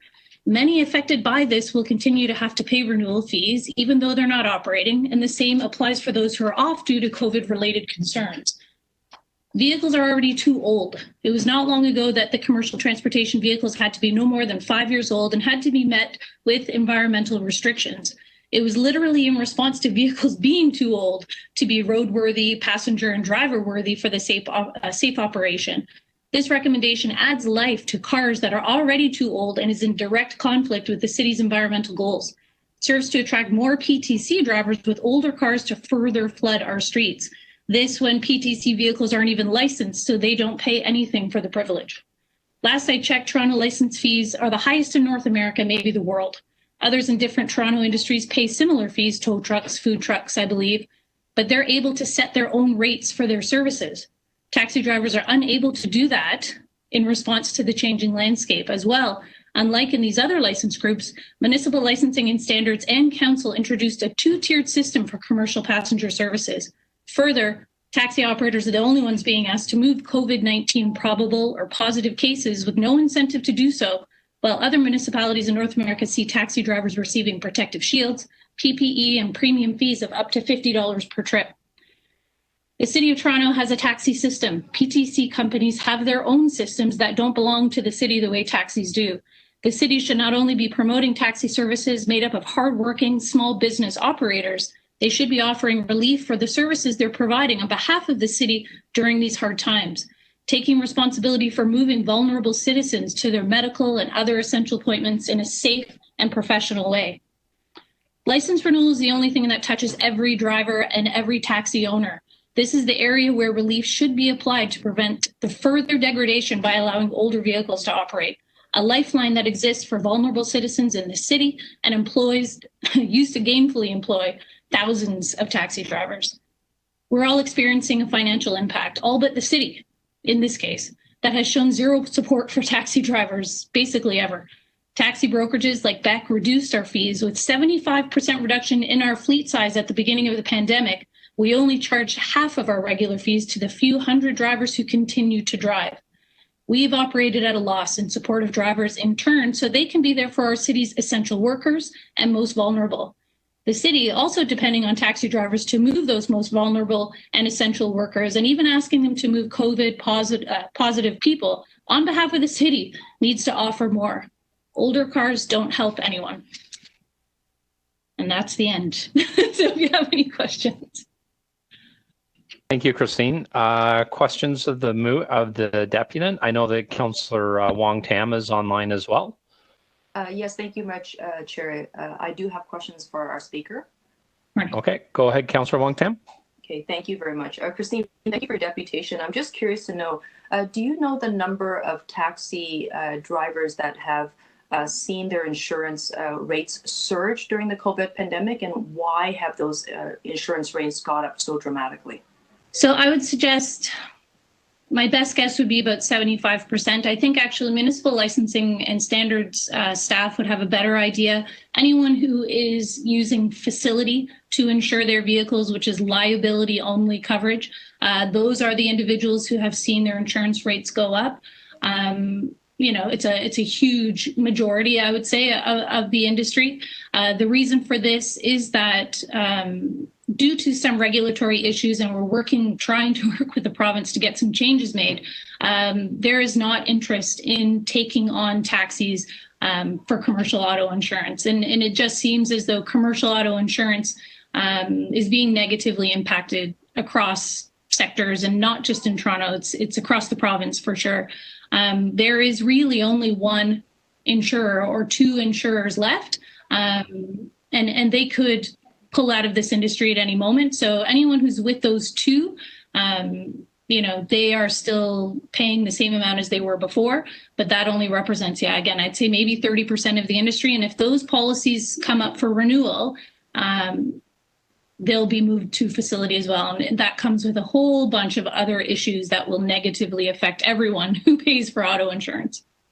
And just to confirm, you're talking about facility insurance as a company, is that correct? So facility insurance is sort of an insurance pool that all of the insurance companies have to participate in. It's basically insurance for the uninsurable. So this is really what someone who maybe has had catastrophic accidents or, you know, maybe DUI or whatever. It's something that operates at a loss as it is. So, I mean, this becomes a provincial issue, but also for the citizens of Toronto, because we all have, you know, for anyone who has personal auto policies, they will make up the gap or the loss by charging more on the personal side. So really what we're seeing is that there's two insurance companies that provide commercial insurance for taxi drivers. This insurance is not applicable, commercial insurance is not applicable to, for example, private vehicles such as Ubers and Lyfts. They do not need to pay for commercial insurance. Is that correct? That's correct. They have what's called a sort of wraparound policy, and it doesn't cost drivers any money at all and only kicks in while the driver is on the app. What it means, too, is that whenever PTC drivers are heading out to go to work, driving into the city or around the city before they start working, they are operating under their personal policies, which obviously offers less coverage for other road users in our city. But no, only taxi drivers are required to hold 24-hour commercial insurance, because again, if a driver's not providing the service at the moment that there is some kind of impact or accident, people should be protected by that commercial insurance. Can you share with us the other ways that there's a different set of rules for Uber and Lyft versus taxi drivers and operators? Well, number one is that taxi vehicles, first, of course, the commercial insurance piece is the biggest piece. There is the requirement for a camera inside the vehicles. Now, I know at last year's council meeting, or in the newest bylaw, they were deleting the definition of a camera, but nobody really knows what that means. They still right now have to have operating cameras. They have to have a taxi meter, obviously. They must, have log books to show municipal licensing enforcement officers who's been driving the vehicle. They have to, they're actually, the licensing renewal fees, the vehicles have to be licensed, where PTC vehicles don't even have to carry a license. So I'm not sure why they're included in this issue of financial relief when it comes to license renewal fees, but because they don't pay any. Yeah, so what you're saying is that there's an entirely different set of rules for taxi operators than private vehicles, the Ubers and Lyfts, and yet the staff recommendation has come out with a one-size-fits-all. Are you aware of the impact of extending the 1-year license, the 1-year extension for the 90,000 Uber drivers that are available in the City of Toronto? Do you know how many more cars that might add to the city's roads if we extend the life of their vehicles? So I've heard since the pandemic started that tens of thousands more PTC drivers have been added. And for a PTC driver, that counts as a vehicle.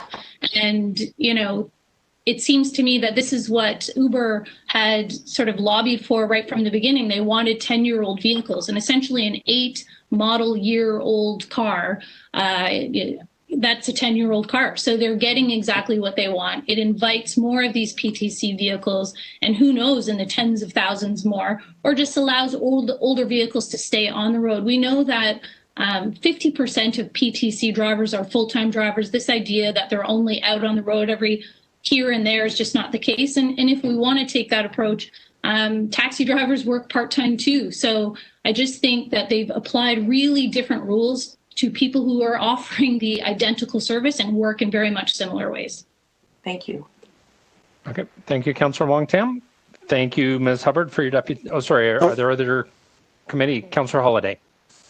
Thank you, Mr. Chair, and thank you to Ms. Hubbard for speaking to us. I want to make sure I understand this exactly. There's one recommendation before us, which you identified, and that is to extend the life of the vehicle, the eligibility of the vehicle by a year. And have I got this correct, that you are opposed to that recommendation? I'm opposed to that recommendation, for a couple of reasons. I guess the first reason is that it just allows council to ignore ways in which they can actually help taxi drivers in the industry, and ways that can offer relief to all of them. This recommendation, of course, costs the city nothing, so this is one reason why it's being recommended. But it also, it's in conflict with every environmental goal that the city has committed to, but it also only helps a small segment of the taxi industry. This would be people who may not ever be planning on replacing a vehicle. They'll keep the old cars they have for another year and then they'll walk away. So I don't believe that this is helping operators, especially because so many have just purchased vehicles last year, this year. It doesn't offer any financial relief to those. Now, you mentioned something in your speaking that your company charges the drivers a fee. That's right. How does that work? So do you own cars, or do you have people that own cars, and then you have a value add to it? How do you figure out what you charge a driver a fee for? Like, how do you arrive at the price? Yeah, I'm glad you're asking that. I guess, there's been this misconception of awareness of how our industry works, but essentially, Beck Taxi is like the marketing arm of the industry. Each taxi that you see on the road is an independent small business licensed by the City of Toronto. And they hire us essentially for our marketing services and for access to our dispatch trips. They're still able to work the street, so to speak, and take flag fares and arrange their own pickups. So essentially, we have just a monthly flat sort of fee per vehicle that we charge every month. And we reduced our fees by 50% for 6 months so far. and we'll further, we'll continue that this month because people are struggling, and in order for us to make it through, drivers have to make it through as well. But their biggest expenses, really come from insurance, again, which is a requirement of the city, and I don't believe it should be sort of degraded like so many other safety and regulation have been applied to this industry. But we've got to come up with ways to make sure they can make it through this pandemic, and extending the age of vehicles really isn't the way. Okay, and so you don't own any cars, right? Like No. as part of your business model. Maybe you own one on the side, but No, personal yes, car. we do not own. So essentially throughout, if you remember, the Uber taxi wars, as they were called, it was very easy for Beck in particular. We could position ourselves as offering the same service with more, as these PTC companies do, but the drivers have so much more power as owners and business operators to manage themselves. And this is why we were shocked in the end that we were treated so differently. And what do you charge a driver in a typical or in the discounted model? Is it all the same? How does it work? It's all the same. So during the we offer senior discounts. Obviously, we have a lot of drivers who are over the age of 60, so we offer a senior discount. It's a flat rate that we charge per month per vehicle. So the more you work, essentially, the less you pay, as opposed to a PTC model where the more you work, the more you pay. But how much is it? Right maybe now, you're not. If all you're in not comfortable, that's okay. But I don't want to. Okay. $295 a month, which works out to $2 a day.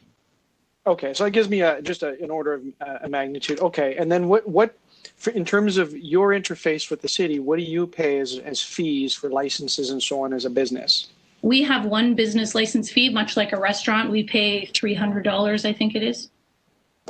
We're operating a call center and dispatch center in the city. Right, and that's what the drivers pay for, right? Like that as you call it, a marketing arm, essentially fares, right? You bring them business.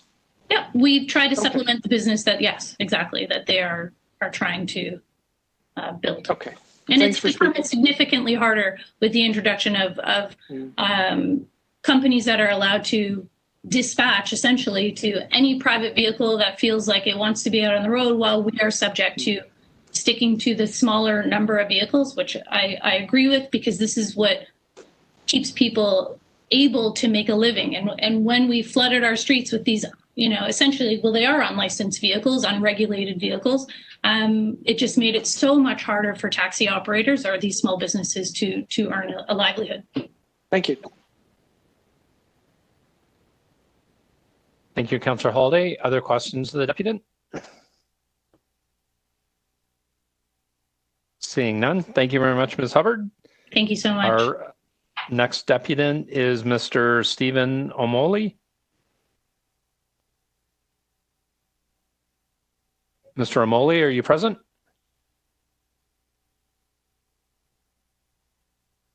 Matthew, is he connected? Do you know?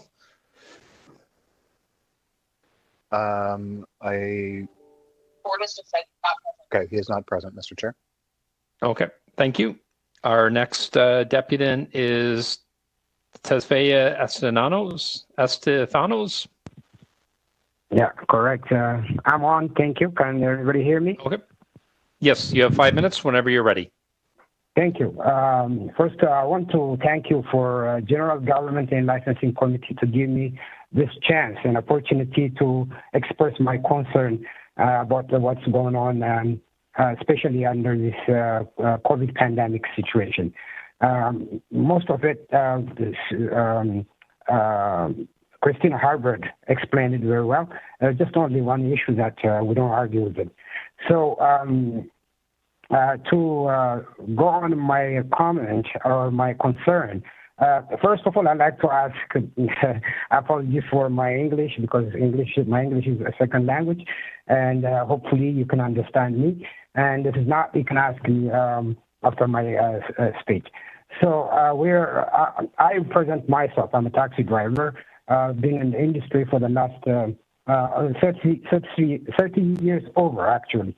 There's so much changes, but this one is a very critical time for us to deal with. Actually, I'm driving in a Wheeltrans operating, which we are serving at TTC. So we submitted our letter to the councillors and to the mayor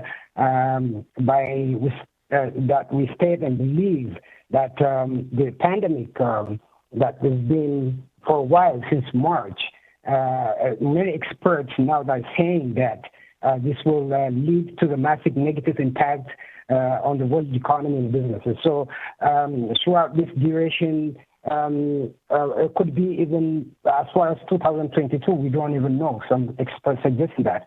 So the 1 year extension that that was recommended, we agree with that. We counsel that they will adapt it as a mandatory. That's supposed to be a long time ago, even because other cities in the United States, they have a 10 years mandatory vehicle. So the environmental impact that Christina was mentioning, I mean, our cars stopped since March. We're not working presently. So we are only working 1 day or 2 days. So taxi industry was chosen by TTC because they're 24/7 available to provide the service. That was the contract they have. So this is that the brokerage are giving us subcontract to work with. So first we have to provide what they call a D409 compliant. That D409 compliant, the car has to be equipped with everything that is for accessibility, ramp inside, and the car has to be modified. And some cars that's now on the road, manufacturally built like MV1 cars, they're costing very high, about $80,000 to start with. So we are investing big money on this industry as a driver and owner. So in this financial impact, we are the first vulnerable to be felt on this pandemic. So in our letter that we are saying that we're standing together with this issue, the COVID-19, because this is a worldwide. Every walk of life has been affected with that. But when it comes to this issue we're dealing today about this tax industry, as Kristen explained, it is very badly. We are even though that 90,000 PTC on the road, they were supposed to be more impacted with the environment than any taxi. Taxis are a regulated company, heavily regulated, and we're spending a lot of money. So we've been affected with this business, and we are mostly spending our savings that we had, and plus now we are going to the credit, and our credit is maxed up because of our financial. I can just tell you a number, how much we're spending on this investment. We are investing close to $5,000. Well, some of us who bought the car, it cost us $1,400, insurance $1,000 a month, and $1,500 for the gas, and other maintenances and other issues, other expenses. That includes $5,000. And can you imagine we're working once in a week and we're getting only few, like maybe 5% of our income to survive in this time? We've been surviving so far with our own credit and the saving we have. Some of them even they're being frustrated and they're staying home. The car was sitting. So since the car is sitting since December, how could it be impact to the environment? It's not accelerating. The kilometer is there. So the 1 year that you're giving us extension next year, 2021, there's no even business. TTC is not guaranteeing us that they're going to provide a business for us. And how are we going to know that next year that is the extension that you're giving us to make money and to buy the next car when the old car is going out the road? So that's what we're saying. Yeah. Okay. Sorry, Mr. Stefanos, I need you to wrap up soon, please. Yes, I just like to wrap up this. If you give us at least the next 2 years to recover, the 8 years mandatory is fine, okay, because that's going to be in the future too. So, but the 2 years that we are asking, it could be working under the consul office MLS, or it could be amended by you too. So if we give us a 2 year time to get a release and to recuperate again, to get back on the feet, that we can buy the car for the next time. So that's why we're asking 3 years. So we don't want to confuse to the consular 3 years. It doesn't mean that to put 3 years age on the car. We're asking only 2 years to give us a temporary that we can recover. Or city has to provide some of amount that we can. Mr. Estefanos, if you could wrap up, please. Yes. Okay. So what we're saying is our car is under TTL, the van cars. So most of TTL are funded by the government for the conversion of the for the car. City already passed by law for that, but they excluded us, the city, the wheel trans driver. And wheel trans driver will not be able to. Mr. Estefanos, I'm going to have to ask you. Thank you for your deputation. Thank you. Are there any questions of the deputant? Mr. Chair, Councillor Wong Tam. Thank you very much. I think I have 2 or 3 quick questions. Mr. Estefanos, can you confirm for us the price of an accessible taxi cab? How much does it cost you to buy a TTL vehicle? Yes, thank you. The accessible taxi, it costs some of them. It costs between $60,000 and $70,000, and plus other what do you call it, the conversion. And the MV one that some of us we driving, it costs from $80,000. It's manufactured built, and it's a very durable car that is running. We can get certificate from the manufacturer that cost. That the car could be driven the next 20 years because it's that double frame. It is manufactured by the U.S. who are building this, what do you call it, the military armory cars they're building. So it's very strong cars. That's what we invest in. We invest in $80,000 plus, and some of it goes until $90,000. Okay, so anywhere from $60,000 to $80,000 to $90,000 once the vehicle is retrofitted. So it has to be strengthened to become accessible. And so are you bound by the same rules with respect to vehicle replacement? Yes, that's what is going to happen. If the recommendation wasn't kicked in now, we were going to be very challenged with this financially. So my car is less, for example, it costs next year around the end of the year. So where am I going to get the money to buy? If I want to buy, actually the same car that I'm driving is not anymore in the industry. But the Toyota and Dodge, those conversions, they're expensive too. Like, I mean, what am I going to get the down payment? How am I going to pay for that?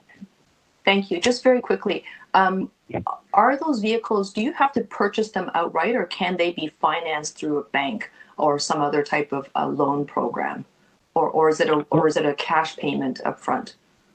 Yeah, there's the group, the financiers.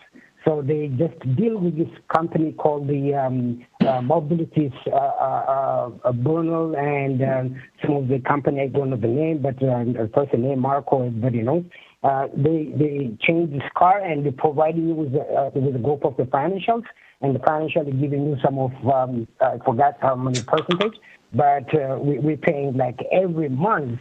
My car costs around $14,000. I mean $1,400, $1,400. But the rest, like, they're between $900 and $1,200, $1,200. So if I can, I just want to confirm your monthly cost. So you cited that it costs approximately $5,000 a month to operate your accessible cab. And that's $1,000 a month for the commercial insurance that you have to pay, that Uber and Lyft does not have to pay. Approximately $1,500 to fuel the gas tank, because obviously it's a slightly larger vehicle. And then you cited some other expenses around $2,500. Does that include the $1,400 monthly payment to pay for the vehicle? Yeah, $1,400 is not including it's only for the lease. $1,400 for those cars that who's selling for us. They put us with the financial, and we pay them $1,400. That's alone. So that's on the top of that the insurance, and on the top of that $1,500 gas, and on the top of that maintenance and other things. So that included everything. Some of us we spending $5,000 a month. Okay, so either way, you have to budget $5,000 a month to operate your vehicle. End of story. That's right. Whether you have a fare or a business or not, you still need to pay. Yeah, well, since COVID is that correct? Yes, that's right. Okay. Okay, thank you very much. Thank you. Thank you. Thank you, Councillor Wong-Tam. We will take it into committee. I see Councillor Holiday's hand first. Just one, Mr. Chair, thank you. Mr. Estefanos, there's one recommendation before the committee today, that is to extend the eligibility by 1 year for the vehicles. Do you support that, or are you opposed to that? No, we do support that. Okay. I do Thank support you. that, actually. Thank you very much. Thank you. Thank you, Councillor Holiday. Other questions of the deputant? Seeing none, thank you very much, Mr. Estefanos. Our next deputant is Riza Husseinen. Mr. Husseinen?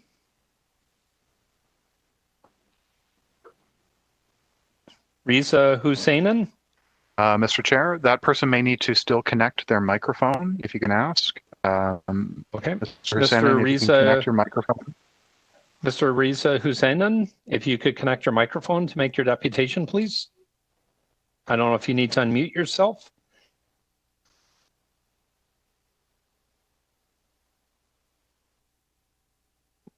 Mr. Riza Husseinen?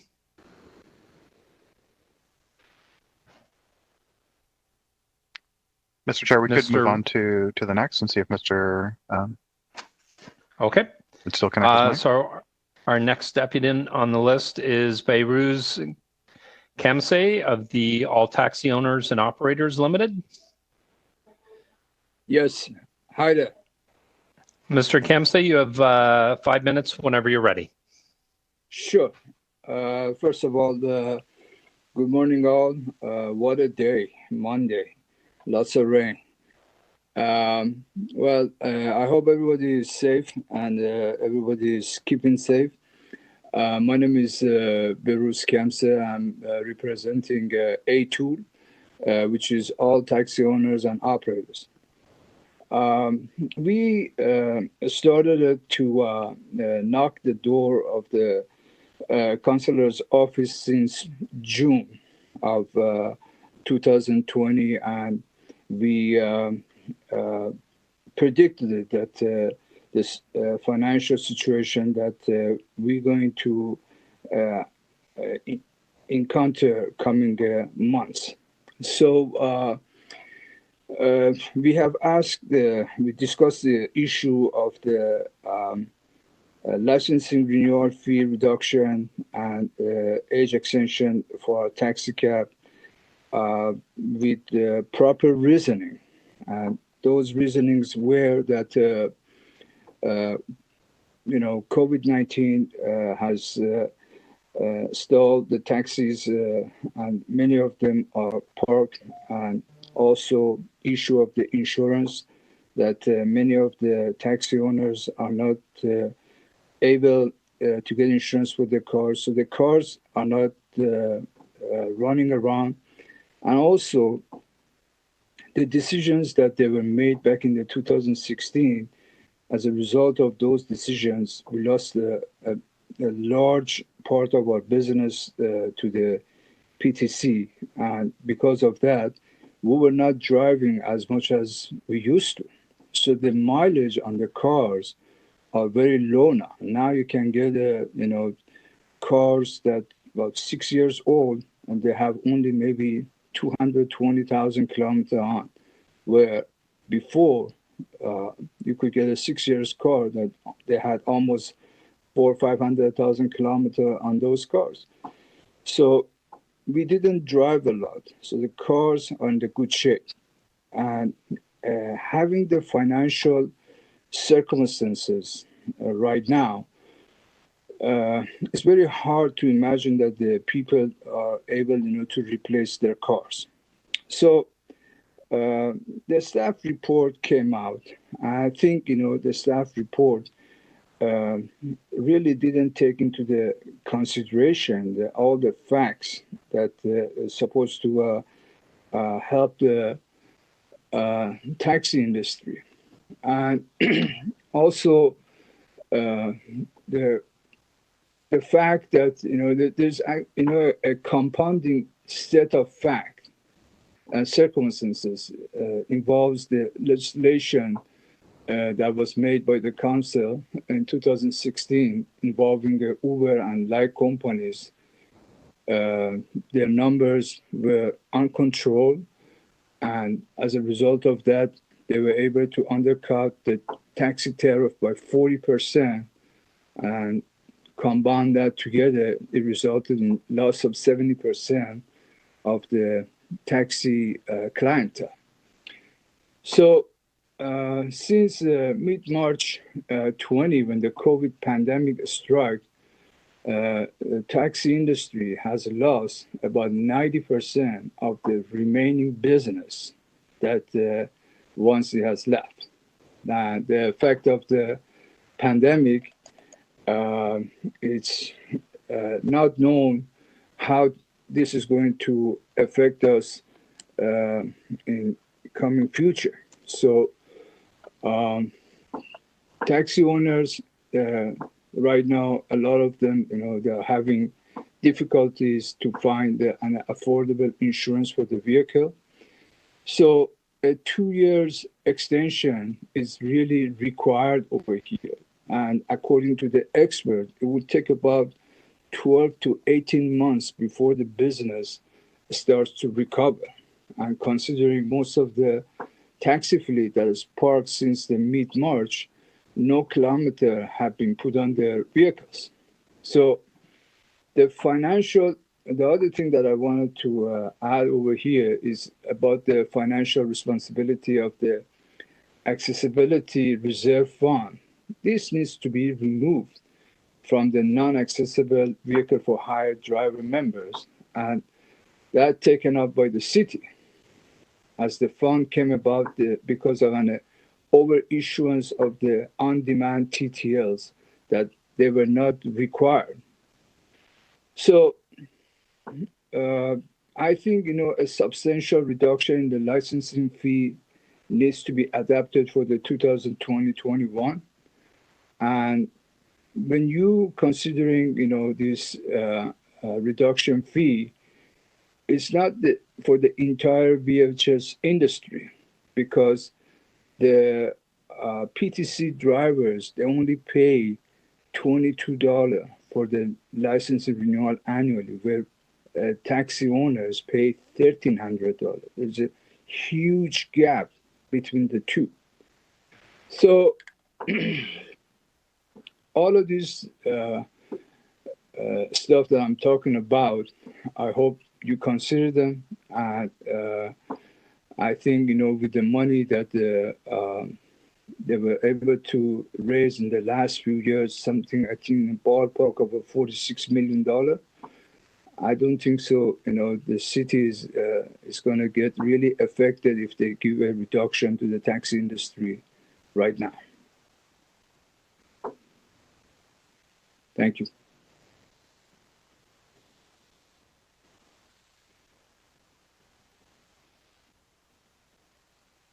Thank you very much, Mr. Kemse. Are there questions of the deputant? Councillor Wong Tam, go ahead. Yeah, thank you. Behrooz, can you explain to us the maintenance program that taxi drivers and operators have to go through?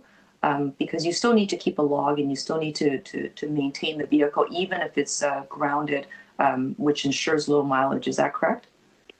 Absolutely. Whether the cars are sitting or not, we still have to pay for our insurance. And if you are lucky and you're still in the good term with the insurance company and they insured you probably pay around anywhere from $5,500 to $7,500 a year. So you still have those costs. Sorry, thank you for clarifying that. But I guess my question is regarding regular maintenance, oil checks, checking the brakes. When you bring your vehicle in. For sure. Yeah, so you still need to do that even if you cannot drive your car, Absolutely, even if you cannot get commercial insurance. Is that correct? Absolutely, because the minute you have the car, you have all kinds of expenses. When it's sitting, you have to pay for the park. There's parking. You're gonna have drive it around a little bit. So the parts doesn't start to seize, right? So you do have the regular maintenance of the car. The gas you gotta pay, insurance you gotta pay, this fee you gotta pay, parking fee you gotta pay, car wash you gotta pay. Even the car wash nowadays, it's very difficult because they have all kinds of a question about the taxi that I raised it up with the licensing commission that what's happening over there is unbelievable. Okay, thank you. You're welcome. Thank you, Councillor Wong Tam. Move it into committee now. Councillor Holiday, I see your hand. Go ahead. Thank you, Mr. Kamse. Can you help me understand? So you know about the cost to own a vehicle and operate it. We heard about insurance, and I understand that the insurance is changing and the prices are going up. This is what we've been told. Can you tell me, since COVID started, is the cost to run a taxi cab more, less, or the same? Well, the regular cost of the taxi cab is still the same, right? What affects us now is the income of the taxi cab. As I say, 90% of the whatever business that we had, it has diminished, right? But I still have to pay the insurance. And if I'm coming to the road and driving around up and down the city, I still need, to put gas in my car. I still need to, do the regular maintenance, oil change, this, that. I can tell you for sure, I go on the road myself, that if you are lucky to book $70, $80 a day, where cost of running a taxi cab is around $40, $50 a day. So do you drive around as much as you used to? I don't know. I just no. I came around. I go. I go out. I go. To the usual spot. I go to Union Station. I go. There's not much on driving around on the streets. There's nobody. Okay. The most of the offices are not working, right? And there are no other events in the city, no sports, no entertainment, So you go wait by the, subway station, hospitals, but you're waiting a long time to get a fare. Okay.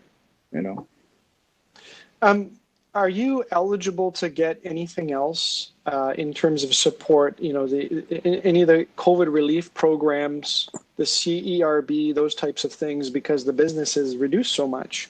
You are eligible. You are eligible, to get. But what you get from the government and what you could make on the streets is still you're short. As I say, if you book $60, $70 a day on a taxi cab, your cost of running a taxi cab is $40, $50 a day. So it's going to leave you with $20, right? So $20 at the end of the month, you want to pay this. We all have costs of living. Don't you have a cost for your living? You have a kid. Of course. So so taxi. I guess you're an owner of a taxi. So you have that chance. You can get the CERB. Are you also able to get any other benefits from the government? Do you have employees? I don't know. Do you have employees? Are you able to get wage subsidies, those types of things? No. I don't have employees. We are a one-man show. Okay. And we are trying to reach out, to the federal government and ask them that, for all the programs that they have for the businesses, they forgot, to realize that taxi is also a business, right? PPE? Did you get some money for PPE? No. Okay. So we are trying to talk with them, see if they can somehow make the taxi industry or taxi owners eligible with some of the programs. If we are a business and if we are paying GST and this and that, and we are considered to be a business, then where is the help for this business? Thank you very much. You're welcome, sir.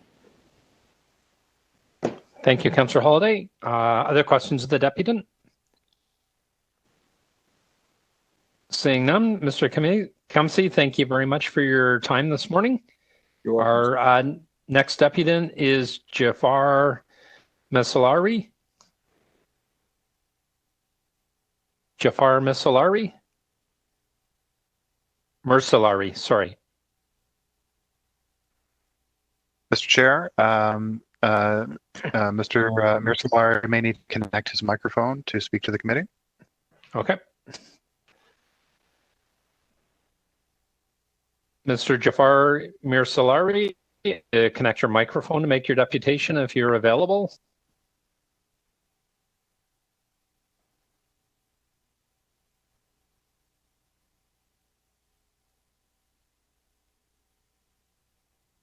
Mr. Jafar, not seeing Matthew and Mr. Sam Monai. So no Jafar either? Mr. Sam Moiney should be available.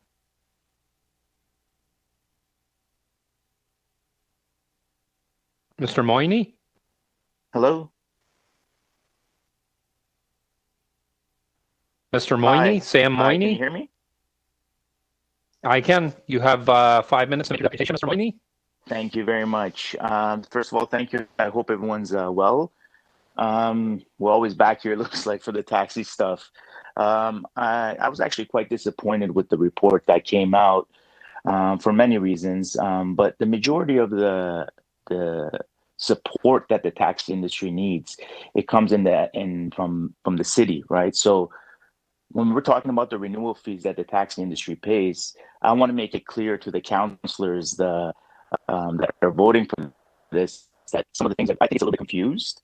We're supposed to go on cost recovery, and cost recovery in the tax industry has basically, for us, the services we used to get have significantly declined compared to what we were getting 4 or 5 years ago pre PTCs. Just a few of the services that have not been provided anymore is inspections that they used to provide twice a year. There used to be training that the taxi drivers have to go through to get the licenses, the refresher course. Right now in the city of Toronto, we have 2 interactions as a taxi cab owner. We have one is to submit a safety certificate that we have to pay for now, which costs at least minimum $200 to get if your car has no issues. And that's submitted through email. And also, we have to pay our renewal fee, which we're asking right now to waive for the previous year and the year following. And that's paid through the website. And that's basically the 2 only interactions we have with the city. Now, the city might say that we have some inspectors that go out and, inspect these taxis. Prior to PTCs, we used to have significant amount of inspectors on the road that just inspect taxis. Now that they've created a brand new revenue stream for the city with these PTC vehicles, they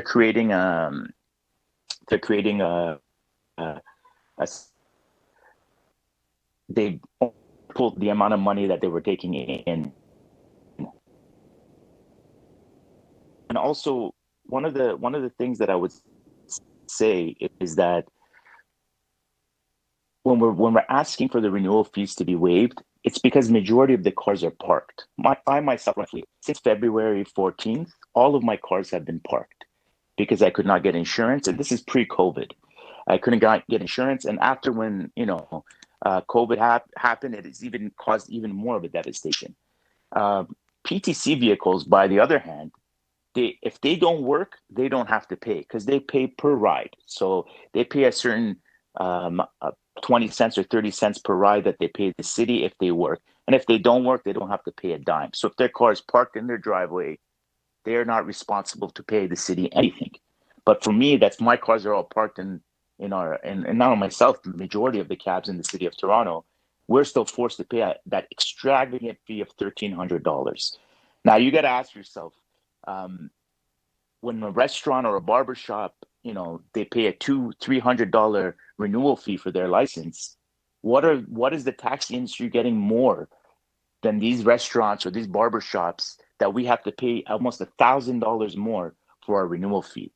It just doesn't make sense. Actually, if restaurants actually need more inspections, they have health inspections, they have safety inspections, they have all these things. Everything else for the taxis is all on us. The taxis have to pay for their own safety inspections. The taxis have to pay for their for everything on their own now. There's no more training. There's no more renewal. The cities basically wiped their hands clean of the taxi industry.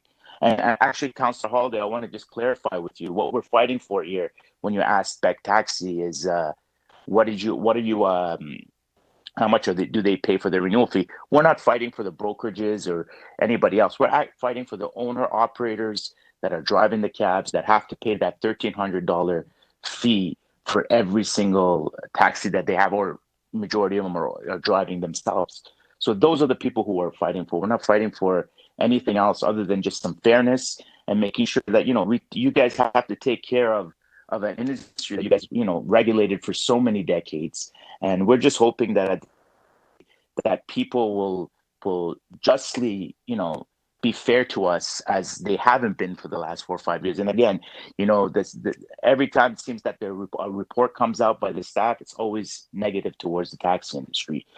So I hope that, that we can get that renewal fee waived and figure out a system where if a car is forced to be parked, whether it's for health reasons, whether it's for insurance, whether it's for COVID, or whether it's for whatever reasons it be, that driver doesn't have to be forced to pay an extraordinary fee for not even working.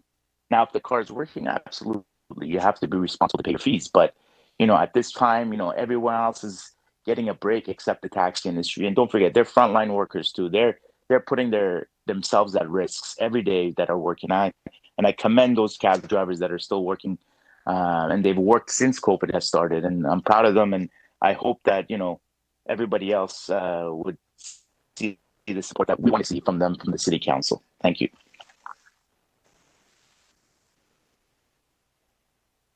Thank you, Mr. Moyni. Questions of the deputant? Councillor Wong Tam. Yes, thank you, and thank you to the committee for your time. Sam, I just wanted to clarify the renewal fees annually for the licensed taxis are $1,300 approximately. Is that not correct? To renew a taxi license, yes, for the vehicle itself. Yes, thank you. And as far as you know, I think you hit a very interesting point, and I want to just explore that further. Restaurants pay how much for their business license? You were citing a couple $100. Yeah, the restaurants pay. I think it's about $300 license per year, I believe. Okay. And I think the taxi industry is the highest renewal fee, and our businesses are not even worth $5,000 anymore. So it's astonishing that it's such a difference in price there. Thank you. I was just about to ask whether or not you knew any other business in the city of Toronto that needs to secure a renewal fee of approximately $1,300 a year from the city of Toronto. But it sounds to me you've done some research and you think that the taxi industry is paying the highest renewal licensing fees in the city. To be honest with you, I believe, correct me if I'm wrong, I think what happened was, sorry, it's just cutting out a little bit, but as far as I know we have the highest renewal fee that anybody pays. I think the only one that beats us, I think the city staff have told me, is the body rub licenses that are issued, that there's like 15 of them or 20 of them in the city of Toronto. Great, thank you. And just my final question is, in 2016, when the city of Toronto changed the rules around private transportation companies and the vehicles for hire. And we removed the twice a year annual inspections. We eliminated the training as well as the refresher courses. Was there a related decrease that came with the reduction of those services? So therefore, was the $1,300 annual licensing fee reduced as well? Sorry,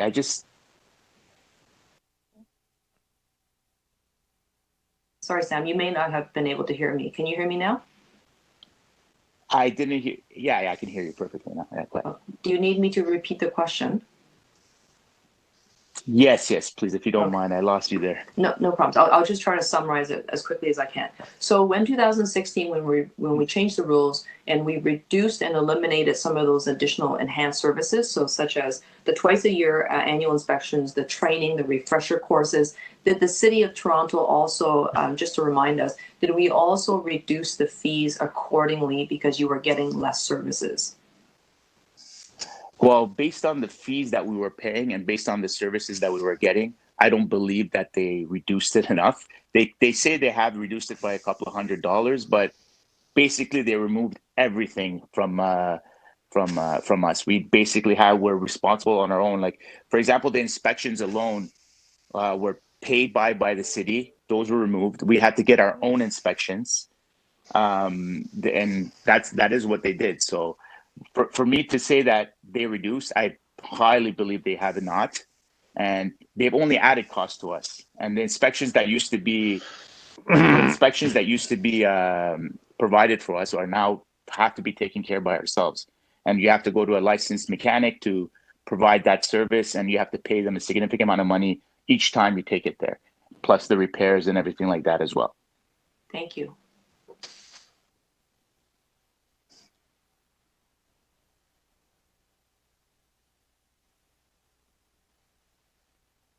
All right, bringing back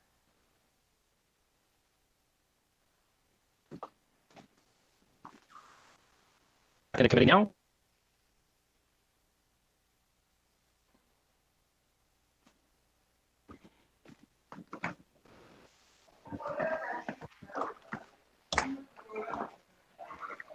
Hello?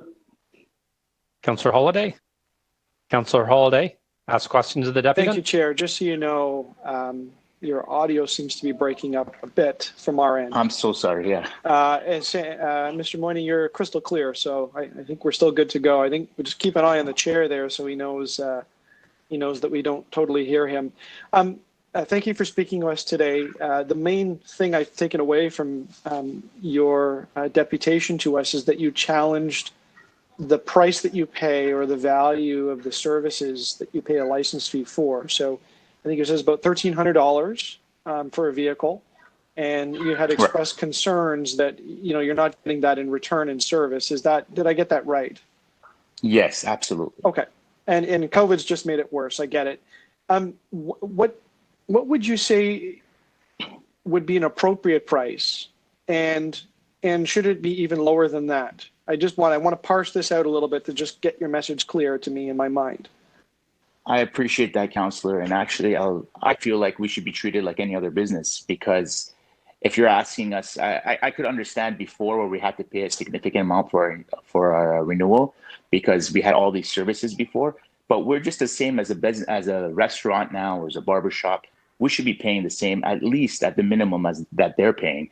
And when it comes to PTC vehicles, the two-tier system is basically completely unjust because they pay nothing, the actual driver themselves. Uber pays per ride basis. So if they're not working, they don't have to pay anything.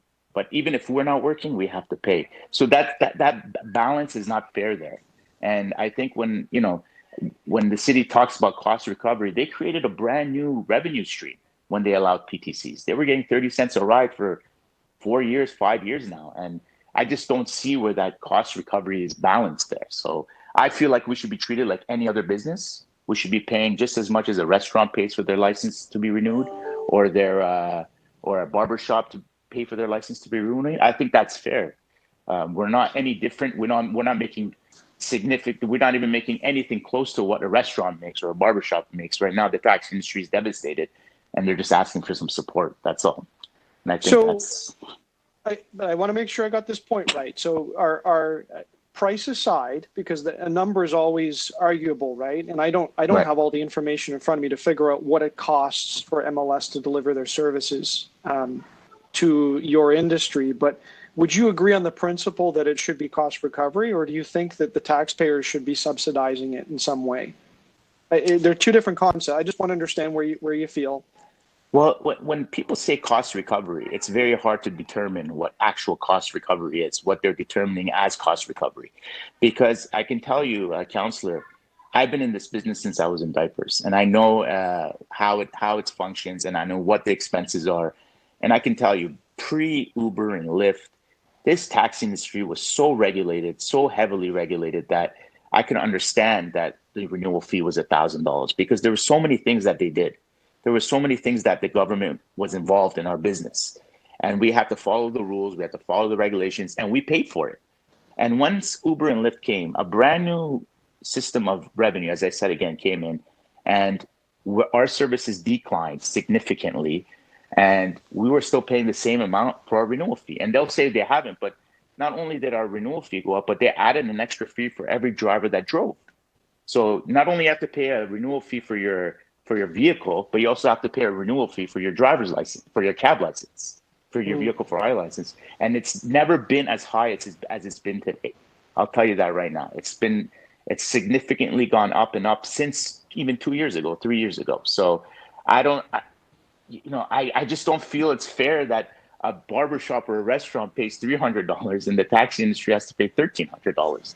It's just completely, out there. So that's okay. I don't know how to answer that. This is a good message that you're entitled to challenge it as a consumer of the service, but I don't think you're going so far. And correct me if I'm wrong, but you're not going so far to say council waive all our fees and make the taxpayer subsidize it.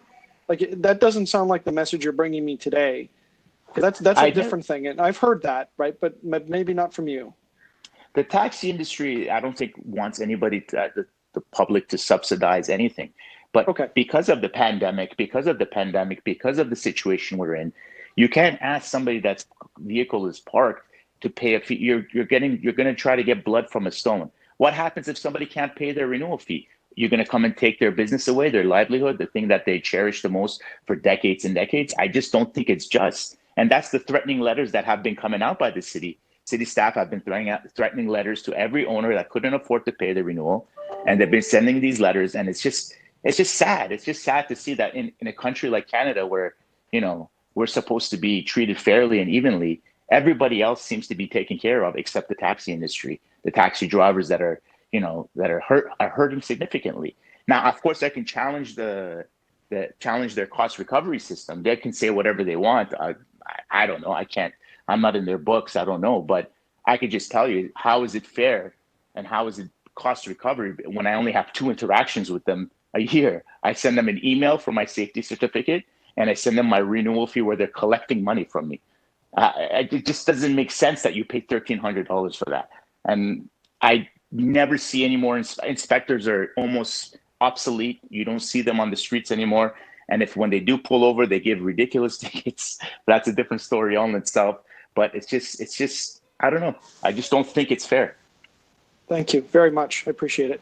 Thank you, Councillor. Thank you very much, Councillor Holiday. Other questions of the deputant? Seeing none. Mr. Moyne, thank you very much for deputing this morning. Thank you, Chair. Mr. Chair. I am just going to go back. We had 2 deputants that were listed, but they don't have their microphones connected. Mr. Riza Hosseinin. Mr. Riza Hosseinin. No. And the other deputant, Mr. Jafar Misalari. Jafar Misalari. No, not seeing them either. Okay. That is the last of our deputants. I'm now questions from outside councillors. Councillor Wong Tam, do you have questions of staff? No, I don't. I do, but I don't have the time for it. So I'll just hope to be able to speak when the matter is ready for voting. Thank you. Okay. All right. I will bring this into committee. Questions of councillors on the committee. I see Councillor Holiday first and then Councillor Nunziata. Councillor Holiday. Thanks, Chair. I'm just hoping staff can respond to the comments generally of the last speaker, Mr. Moyni. Can the staff talk to the committee just in general sense about the financial model in terms of cost recovery? Like, why are the fees the levels that they are, and is there some assurance that there is some that they're at the appropriate level? Yeah, because I appreciate the criticism of the caller, but I don't have that level of information to understand it, and maybe you can talk to us a little bit about it. Sure, Deputy Mayor Holiday. Thank you for the question through the speaker. These fees are, as you say, cost recovery, and we looked at these very closely with a third-party economist, Watson and Associates, who reviewed all our licensing fees from a cost recovery basis. So this includes the administration and the enforcement. And a key component in the taxi cab industry is they are frequently at the Toronto Licensing Tribunal. So there's a cost associated with that as well. So I sympathize with the deputants and the struggles that they're going through. The fees that we have are cost recovery. We did reduce them 22% in 2016. Correct. We did also add in an accessibility fund, so they did then go back up, and they have gone up by a consumer price index each year. So that is generally where our fees are and how they're established, and they have been reviewed by a third-party independent economist to ensure that they are accurate. What's the total value of the fees collected with respect to the taxi industry? Or I guess it's vehicle for hire is the proper terminology. It's through the chair. It's around $10 million. Okay, so significant changes to the fees, as has been suggested by some, would have some material financial impacts. That's correct, and we mentioned in the report in the financial impact statement that the cost would be around $10 million. And in businesses in general, we bring in around $32 million in business licensing revenue each year. So those are some of the other things we license.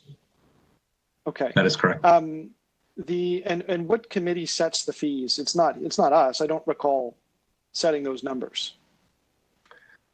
The fees are set through the user fee policy, which was established a number of years ago, and it's through again cost recovery.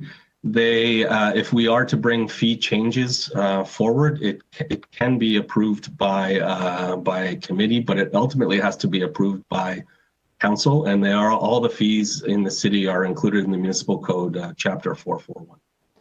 Wouldn't budget committee handle user fees? I mean, I thought all those schedules were approved through there year over year. Okay, so budget Speaker, you're correct. That is where they are approved. Yes. Okay, and so the recommendation you have before us is something that's a bit more on the policy side, and that is to stretch the life of the vehicles by a year. Can you tell me why you chose a year? And what cost is it to the city, and what benefit it is to a vehicle owner? I would think like you're amortizing the cost of the vehicle, right? So an extra year out of it, I don't know, what's a car, $30,000, $40,000? Does that not have a material amount? Yeah, so without doing the math, we felt that a year extension was reasonable. It is not just for the cars expiring now, it is for the entire industry. Just to clarify what was said by an earlier deputant, that it only impacted 1 year, it impacts all of the cars. And the other thing to clarify is that the age of the vehicles, the average age of a taxi is 2015 model year, and the average age of a PTC is 2017. Thank you very much. Thank you, Councillor Holiday. Councillor Nunziata, I think I saw your hand for questions. Yes. So to Carlton, the reason for this report on the agenda is a member's motion that was passed, correct? Through the chair, that is correct. And that's the reason we're here, because of the COVID, correct? That is correct. We have a larger report coming later in 2021 on a number of outstanding issues that we have related to this industry. Now, part of your report, your response to directives in members motion 25.1. So can you just give us the your response to the members motion and the directive of the members motion? Through the chair, our report responds to the feasibility of adding an additional year. Our report also includes in the body of the report the financial impact that allows for committee and council to make a decision whether they want to look at adjusting the fees. But it also, to reading your report, it talks about the fairness. That's correct, and that's why in my responses to Deputy Mayor Holliday, I was talking about the other industries that we license. The fairness is a challenging one for us. I do not have the authority to waive fees. What I can say is that there are a number of businesses that have been forced to close during the pandemic and through the various phases. Hair salons, restaurants, takeout only, they were forced to close. Different industries have been impacted different ways. I completely recognize that there are less people going to work, less people going to events, and that the taxi industry has been hit hard. Right. So there are other businesses that pay license fees that, in fact, they are paying their license fee, or if they don't, they're closing up because of the COVID. Correct?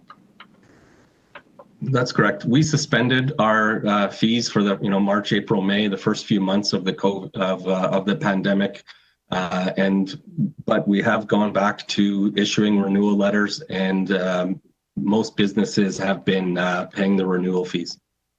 Okay, thank you. Thank you, Councillor Nunziata. Other questions by members of the committee? Seeing none. Carlton, I had a couple of questions, Mr. Grant, around the vehicle license fee. So you said the vehicle license fee, it hasn't gone up, but the one deputant spoke to a number of the services that we no longer provide. We used to provide, for example, like twice biannual inspections. So they're getting less for the vehicle license, but then they also pay for a separate license to drive the cab as well, don't they? Has that gone up? I'll defer this one to Fiona to get into the specifics of this one, the Director of Business Licensing. Thank you, Councillor. Deputant Moyney had suggested that the services have decreased, but that the fees have gone up. And in 2016, the fees actually were reduced. So there was originally close to a $5,000 fee for application, and that was removed. And then the fees at that time to renew were almost $1,300, and that has since dropped by 22% to just a little over $1,000. He is correct, which is we no longer provide the actual inspection services, and now the drivers are able to go to licensed garages and they submit that certificate. I think that addresses your question, but perhaps I'm not sure.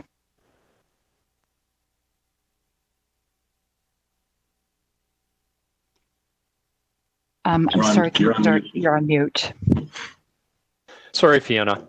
And I seem to recall that when we had that debate at council around outsourcing the inspections to garages, wasn't that something that the taxi industry was asking for? Well, I admit that predates me, but that is my understanding, yes. Okay. All right. Okay. Thank you. Those are my questions. And I believe those are all the questions from staff. Councillor Wong Kim, I believe you wanted to speak to this item? Yes, thank you very much, Mr. Chair, and to those on the committee. Thank you so much for your indulgence today. I don't appear before this committee very often, but I felt that this was an important enough issue based on what I've learned about it. And so thank you for the time and allowing me to just take up a little bit more space today, as I generally do not. The issue around fairness for taxi drivers and operators has been one that has, I think, largely plagued the city council for some time. And we've been here before, largely trying to make sense of what at that point in time was a disruptive economy indicators, largely the rideshare programs, the so-called rideshare programs that were coming in. And I believe that council in 2016 did what it did, largely with the understanding of we had at that moment in time presenting staff. 4 years later, we've actually learned quite a bit. And what we have largely created, I think, is again a two-tier system. One that has some uneven treatment between those who are driving Ubers and Lyfts and those who are driving licensed taxi vehicles. And so as we impose the licensing requirements on taxi drivers and operators, at the end of the day, what we want to ensure is public safety, that we have vehicles on the road that are safe, that we are doing everything we can to ensure, I think, a sector that needs to survive post-pandemic, because at one point in time, the office towers will be back. The large events and conventions will be back in the core, and we will need to ensure that we're going to have a viable fleet of taxis to make the cultural economy go. And just as we know that you can't hold a convention in an Airbnb, there are some things that we need to invest in as a city in order for us to make the COVID recovery work afterwards. Which is why I hope that this committee is not going to, at this point in time, adopt the staff recommendations.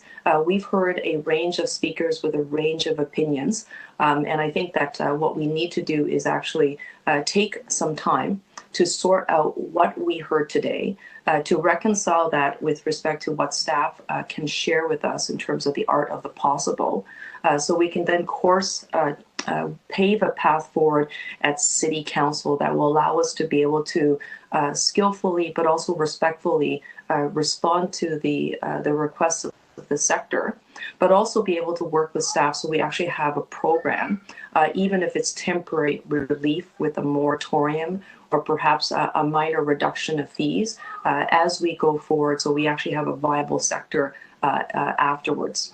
On a personal note, if I may, it has been heartbreaking, absolutely gut-wrenching to see many business owners, many business operators, including taxi operators, not being able to care for their families.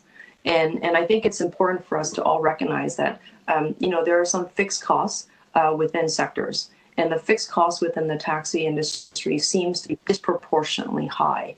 By way of not even being able to get insurance at the beginning of the pandemic, being held down to 2 insurance companies, which I think is really difficult. I mean, when I go seek car insurance, I have literally dozens and dozens of insurance options before me, and I get to make a choice. But that doesn't seem to be the case with the sector, and I do think that it's grossly unfair.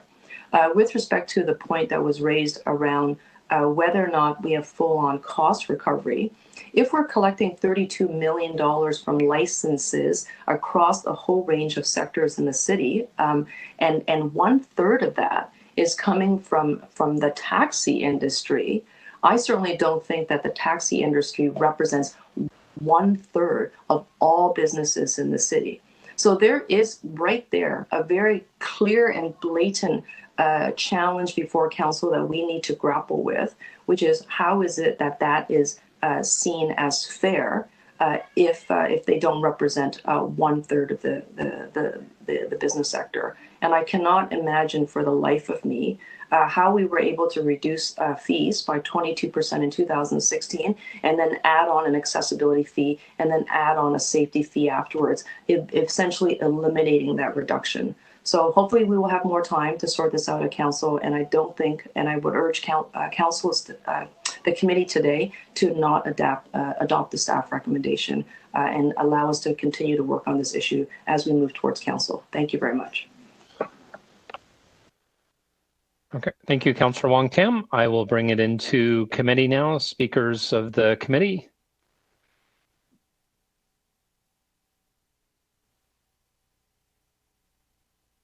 Does anybody on the committee wish to speak to this? I'll speak to it in the absence of anyone else. So the more I listen to discussion on this, the more I have difficulty supporting any option, frankly, because everything seems to be unfair or have some unintended consequence. But I have no terrific wisdom for today. And if Kristen is, willing to spend a lot of time between now and council to try to sort this out, I'm fine with that. So I will move sending it to council without recommendations.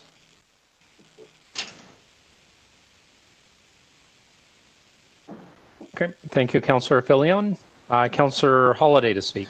I actually disagree a bit with my colleagues on this. I'd like to move the staff recommendations. And my reasoning is this. I have no doubt that there'll be more discussion at council on this and perhaps some other policies introduced.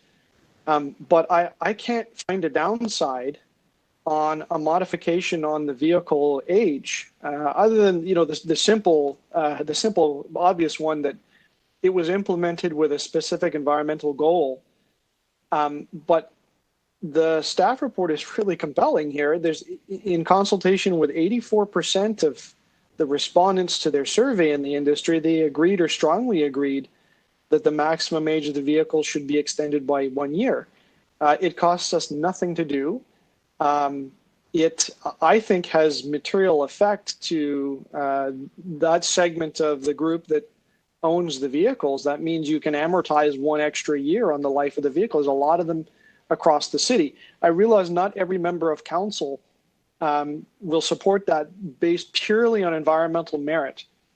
But the point is made that it's COVID. These cars are not being worn and torn as much as they normally would be with the numbers of kilometers driven. And this produces a very, very meaningful effect for a group of people without any extra cost. So I think we should at least do that. I mean, I would be surprised if that particular recommendation was struck down on the council floor. If anything, it might be made bigger based on what some of the deputations have brought before us. So I can't find an upside to sending this without any recommendations at all. I think we should at least take the one in the report and with the full knowledge that this gets to council, because I'm pretty sure it does, that there might be all kinds of things done to it.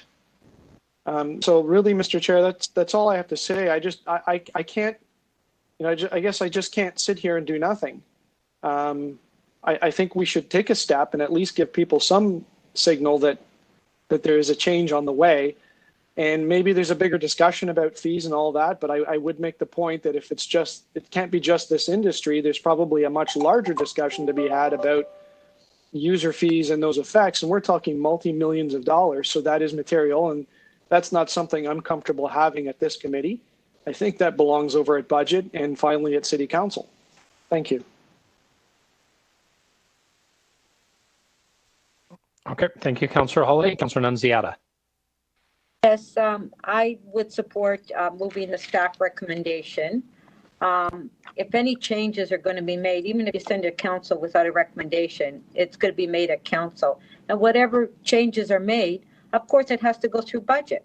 So to send it to council without a recommendation, in my opinion, does not make any sense at all.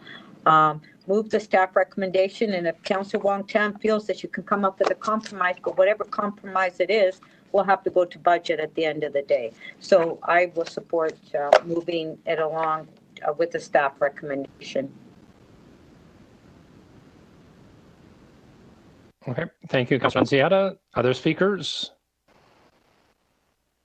Seeing none, so I'm fine with supporting this going to council without recommendations. I think there's still some common ground that can be found, and I think that those negotiations can be done in a more beneficial manner without this going to council with recommendations. So I'll be supporting the motion by Councillor Filion. Thank you.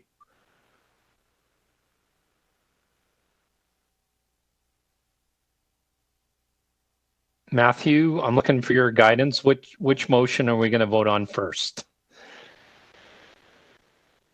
Well, Mr. Chair, it sounds like, has someone moved the staff recommendations? Who has moved the staff recommendations, and who has moved the... I believe Councillor Holiday moved the staff recommendations. Okay, and if I'm not mistaken, Councillor Filion was the first to speak. Is Councillor Filion moving the motion to...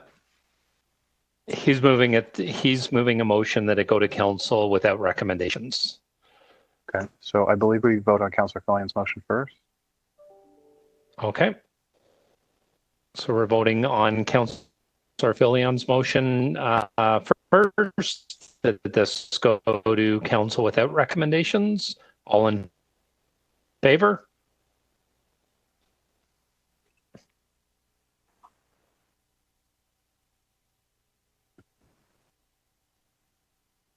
Opposed?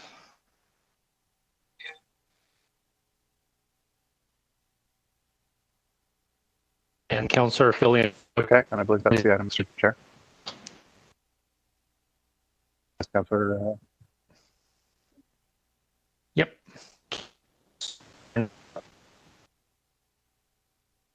Our next item is our next L 19.1. 2019 consulting services expenditures for city divisions and agencies and corporations held by Councillor Filion. Councillor Filion, do you have questions to staff? A couple of questions, and I'll keep them brief because I know we have time issues. The first is, can you tell me how many of these consulting contracts or quantify the amount that would be a success fee?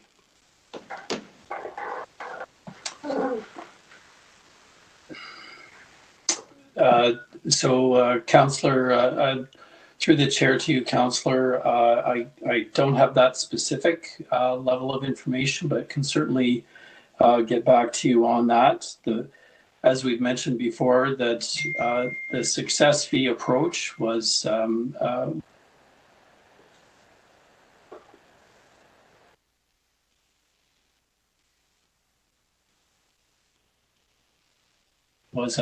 specific to particular deliverables.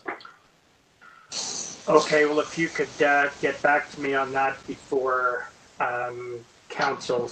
You cut out for some of that answer, but I understand you don't have the answer right now, and we'll get it. My second question is in looking at, there's a significant jump in 2019. It's difficult to compare anything to 2020, so there's not a whole lot of point in asking for that comparison. But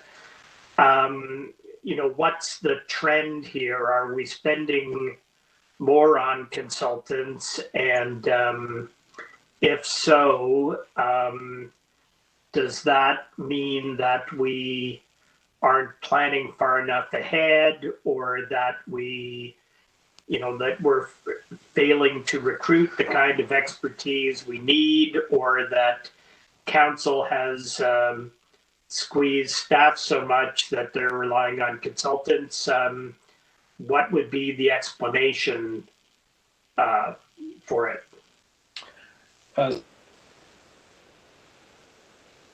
So, Councillor, I believe the last 10, certainly.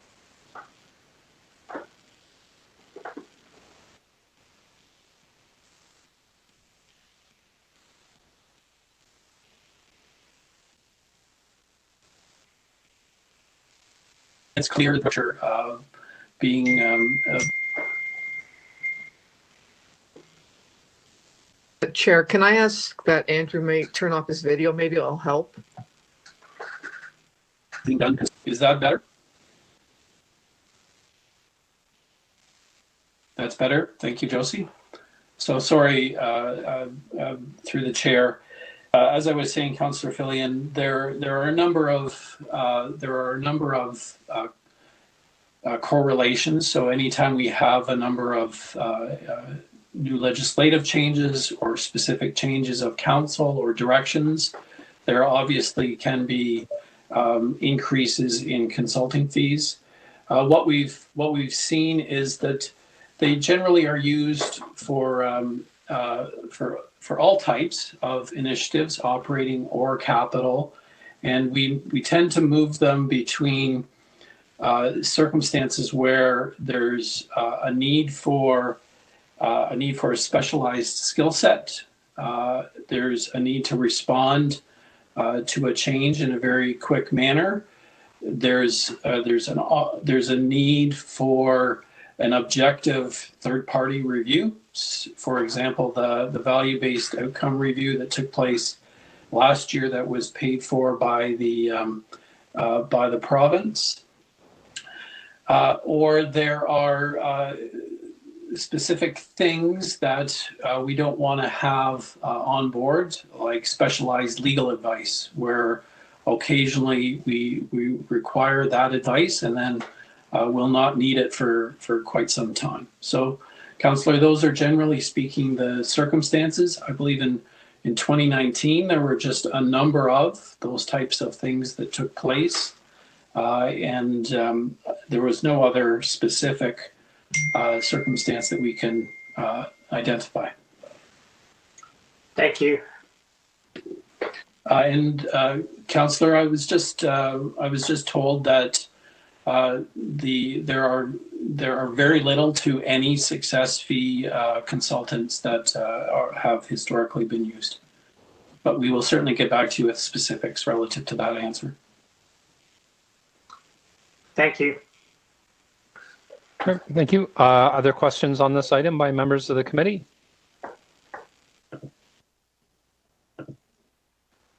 Seeing none. Speakers? Councillor Fillion, you held this item? Sorry, Mr. Chair. Yes, Matthew? We should have a motion to extend past 12:30. Just we're getting pretty close to 12:30.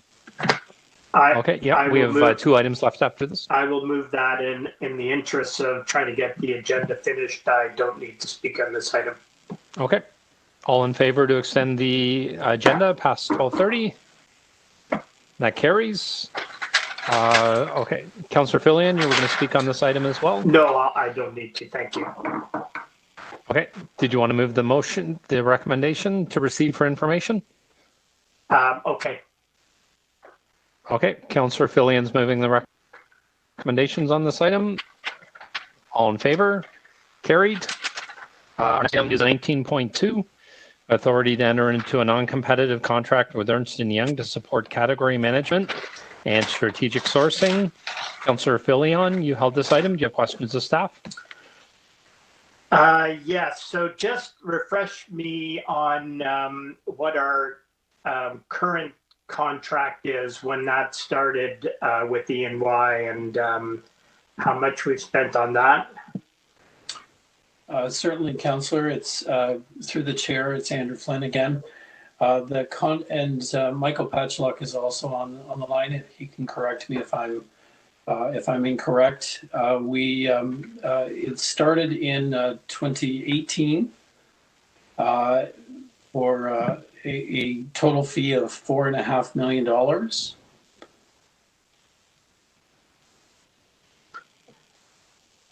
Okay. And was there a success fee with that?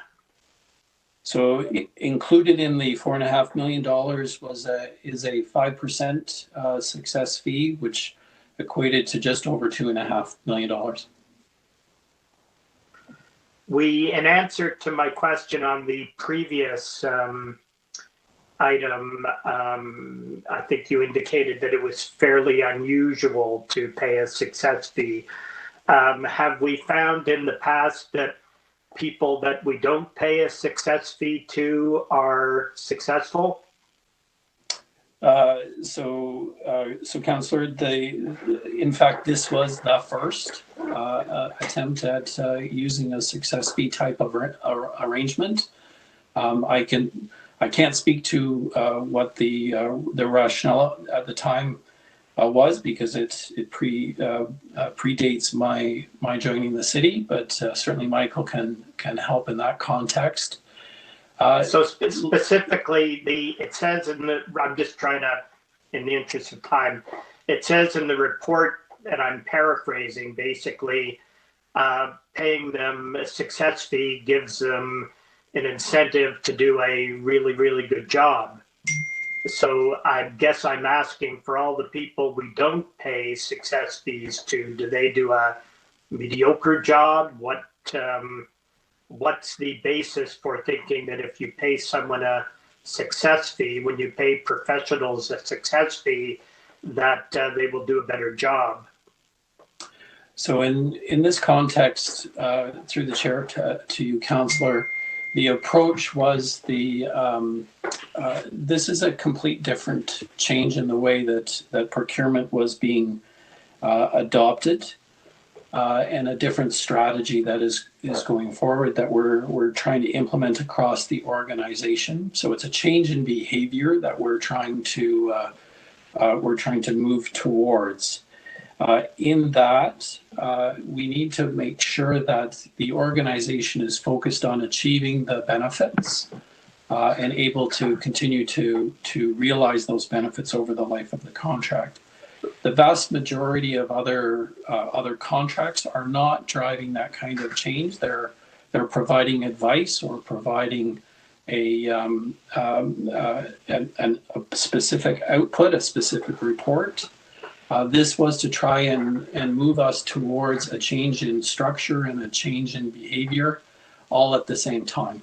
So it was critical that the organization not just receive information from Ernst & Young, but that they helped us learn how to take this different strategic approach to procurement. Sure, but my question was, just to put it in really blunt terms, do we have any reason to think that the professionals we would hire through Ernst & Young would do a poor job if we weren't giving them a success fee?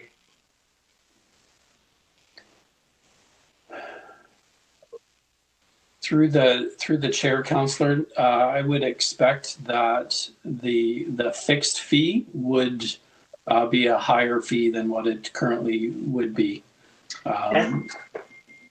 Okay, and who gets the success fee? Is it the Ernst & Young people who come into the city, or is it Ernst & Young who gets the success fee?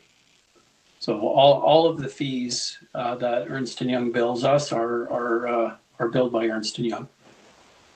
Right. I can't speak to their. Do you have any reason to think that the individuals working for Ernst & Young are particularly motivated by the success fee? I would, Councillor, I can't speak to what their remuneration process is, but I would expect that they probably have remuneration at risk, and certainly their performance would be measured based upon the results of their work. The committee at its last meeting sent this to the city manager for a report back. Is there a reason why there is no report from the city manager? So Councillor, we reviewed your motion and certainly intended on responding to it. senior leadership table is certainly aware of the report back that we provided and is supportive of the business case going forward. So if it's a mistake from who signed this report, my apologies from that context, but certainly the senior leadership table is fully aware and supportive of the approach that we've taken. So I've been trying to... Sorry, Councillor, last question. Yeah, I've been trying to do some math on this issue, and so tell me if I've got something wrong here. What I did was I took the 10.161 million, divided that by 15,500 hours. I came out to $655 per hour, and then annualized that at 35 hours a week times 52 weeks, and came out to $1,193,101 approximately. So let's say 1.2 million as being an equivalent amount. I know I'm comparing apples and oranges, I do understand that, but if one were to try to do equivalence, it sounds like it comes out to the same cost for us in total as if we were hiring the same number of people at an annualized cost of more than $1 million a year. Do I have something wrong there? So, Councillor, I think I didn't follow all of your math, but a couple of things that are missing is that a significant part of the contract is a fixed fee deliverable.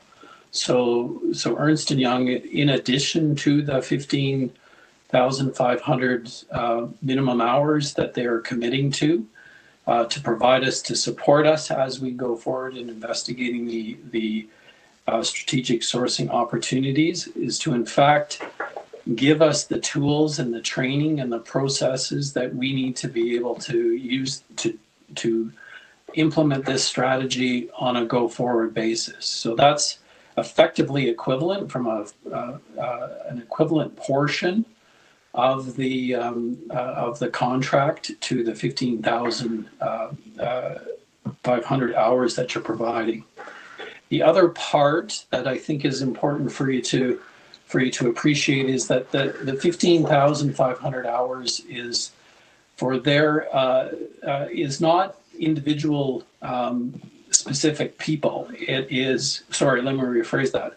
It's not full-time equivalents. It's bring in the skill sets as required, depending upon the operation the opportunities that are being brought into place. So if we need a construction category management expertise, they bring that specific individual in for that opportunity, and then the individual would then leave, and we would bring in a different skill set if we had a different opportunity. So not only are your math is missing a large part of the deliverables, but your math is also equating a full-time equivalent with bringing specialized expertise in and out only as required. Thank you, Councillor Filion. I'll see if there's other members of the committee that have questions, and maybe we can go back to a second round if you need them. Other members of the committee that have questions on this item?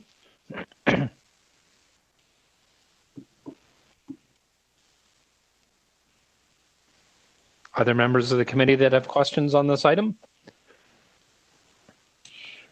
Seeing none, Mr. Flynn, if I could just ask, could you explain the types of services you're getting from Ernst & Young and how this work with Ernst & Young would build a more strategic sourcing team for the city? And I guess when I say that, I'm looking around.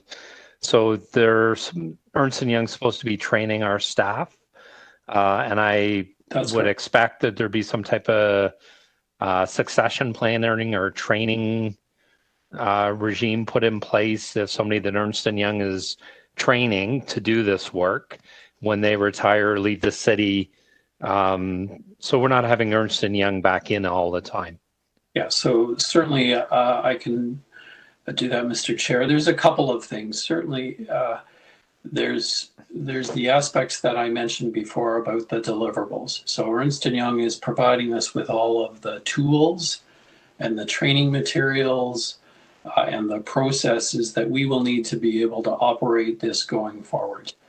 In addition, they, as part of their 15,000 hours, they would be providing us with research capability, data analytical support, project management support, market intelligence, as well as strategic support during negotiations. So for the staff that we have on board who are category management, there's an aspect to this that is the on-the-job training, the experience training that is taking place and has been taking place from the start. So we've started with totally relying upon Ernst & Young's capabilities and skill sets to actually do this. Over the last 2 years, we've trained up a small team to be able to move forward. We're going to continue that aspect and continue to improve our own ability. And then because they've provided us with the tools and the training, we're going to be able to push that type of approach to the rest of PMMD's buying staff. So they'll all be taking that approach, and we'll be moving that also into the buying staff of the divisions. So Ernst & Young is training us. It's currently providing that high-level support and is giving us the tools to go forward for us to be able to train the rest of the organization on this strategic approach. At the end, we should be totally sustainable without Ernst & Young's continued support.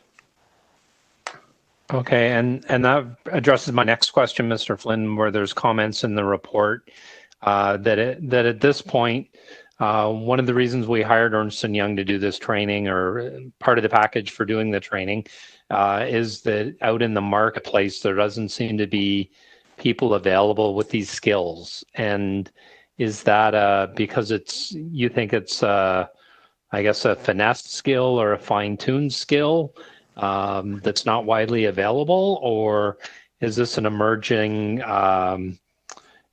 area in the marketplace that why we would have trouble finding somebody that we would hire in the open market to do this? So I'll start, and Mike and Sandra can also provide additional information. It's certainly one of the key learnings that we had through the first phase of the contract was that it is in fact extraordinarily difficult to find skilled people in this particular area. There are lots of procurement folks, from lots of people apply, but very few people are able to demonstrate that they have the judgment and the experience and the history to think from a very strategic perspective that's required for this type of approach.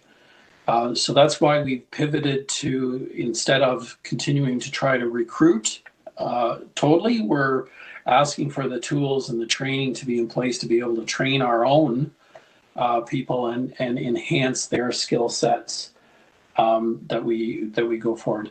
I guess, Councillor, it's another thing to say is that this is a whole of the procurement function. So it's not just the actual contracts themselves. Category management talks about contract management and vendor management as well, which I'm sure you can appreciate is something that the Auditor General is very interested in. So it's not just the buying skill set that we're trying to find and put in place. It's the contract management and the vendor management skill sets that are also applicable to this. All right, thank you, Mr. Flynn. Those are my questions. Councillor Holiday, questions of staff? I see your hand.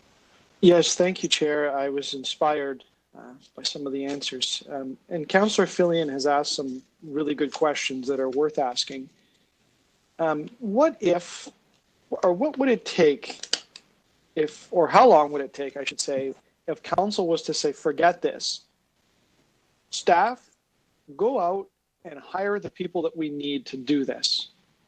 Go put the consultants aside and in-house this. And what is the difference in time it would take for the consultant to do it and for us to do it? So through the chair to Councillor, and we attempted to identify that in the supplementary report, and I'll put this in two tranches. The first is we would need to develop the tools and the templates and the processes that Ernst & Young is going to provide us. We are estimating that would probably take 5 employees to be able to do it, and given the recruitment experience that we've had, we would anticipate taking 12 to 18 months to recruit them, and then train them, and then ask them to deliver the level of tools and training that we would be required. We're estimating it's 30 to 40 months to get to that particular place where we have all of the tools and the training that the consultant is able to provide us on a much shorter timeline. So that's just the delivery of the tools and the training. There's the other aspect of it, which is that Ernst & Young is providing us those committed minimum 15,500 hours to help us continue to move forward with the opportunities that are currently in the pipeline. In other words, they enable us to continue to fly the plane as we're trying to fix or create the new process. From a similar type of team would be 15 people, 10 to 15 people with the same approximate length time, 3 years, to recruit them up, get them trained based upon the experience that we've had over the last 2.5 years. So what I'm getting at, though, is what is the opportunity cost if we took a different process to get there? So empirically, the consultant can go live right away and begin to produce results, which is really savings, which is cash, equivalent cash, it's dollars. And so we could do it ourselves, but it would take longer, right? There would be a longer time to live at the outset. Can you give us a sense, and maybe not for the exact dollars, but just the order of magnitude of the opportunity that time savings provides in savings on our procurement? So maybe I'll ask Michael to weigh in on the amount of acceleration that this allows us to do. Through the chair, excellent question, Councillor Holiday. If we move to a staff-only model, we are putting at risk the $110 million in benefits that we've identified in the pipeline, as we'll have a smaller team to focus in on that. So, in the initial report, we estimated we might be able to achieve $40 million in benefits in the same time frame. So that is one key issue. Those benefits are at risk, but then also with respect to the deliverables around supplier relationship management and contract management, those are key deliverables to assist the divisions on how to manage their contracts properly and get the savings actually out of the contract after they've been executed, which is a common theme from the Auditor General. So those are the two major things that would be delayed if we went to a staff model. So would it be safe to say that opportunity cost in outsourcing the consulting, because of the speed at which the production can occur of the savings, would outstrip any savings if we were to insource this particular model? Just by basic, business sense, that it's going to take some time to get to the same point, that there's a value in that time, and we don't have to put a number on it, but it more than pays for itself. So it's a logical step. Through the chair, Councillor, I would agree. Certainly, the outsourcing opportunity puts us in a place where we are self-sustaining much earlier. It's a one-time fee, and we're able to move forward. The staff-only model would take quite a bit longer to do, and we would be committing to ongoing costs. Okay, I guess the last question I have, if I have time, Mr. Chair, is just, you know, the instinctual question that I want to ask is there any unicorns or pots of gold, or, and I'm being a little tongue in cheek, but is there any sort of savings opportunities that are really low hanging fruit that ought to have come through the first part of the process that are going to suddenly appear in the second part of the process because we took on the same consultant? Or are you confident that this consultant is going to be putting a lot of work into this to produce those savings, that there are none easily readily available? And you know, we're not buying the Cadbury secret, we're buying work here. So, and again, Michael, if you'd like to add, that's fine as well. I think one of the key aspects that is going forward is that we're going to be pushing this into the organization. So there will continue to be increased opportunities. We've identified a pipeline of $110 million worth of opportunities. We expect that hopefully to continue to grow as more and more opportunities are brought forward, and the city's spending is able to be managed in a different way. Thank you, Chair. Thank you, Councillor Holiday. Thank you, Councillor Holiday. Other questions for staff on this item? Seeing Councillor Filion? Yeah, I have a few more, and I will try to be brief. So, when did staff realize that we did not have the skills internally to do the type of work that needed to be done to realize these savings? Through the chair, Councillor, I think that became relatively apparent about a year into the original contract, when it became much more difficult to recruit than was originally anticipated. So, Michael, with the early part of 2019, I would suggest we've been attempting to move forward as expeditiously as we can. And again, at the same point in time, attempting to generate the savings for the organization of $41 million. So if I have this correctly, about a year and a half ago, we realized that we would need this kind of work done either internally or through a consultant. So if a year and a half ago, we had decided to do the internal recruitment, then we would have the staff recruited by now. I'm not trying to put words in your mouth.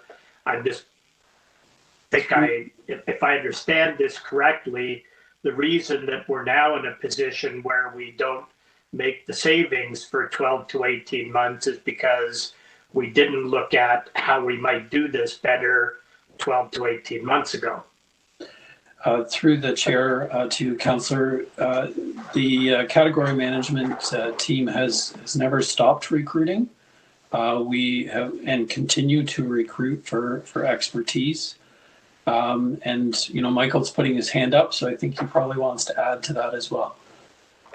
Yes, through the chair, you know, Andrew's correct. We have been consistently and constantly in recruitment mode over the course of the last 2 years.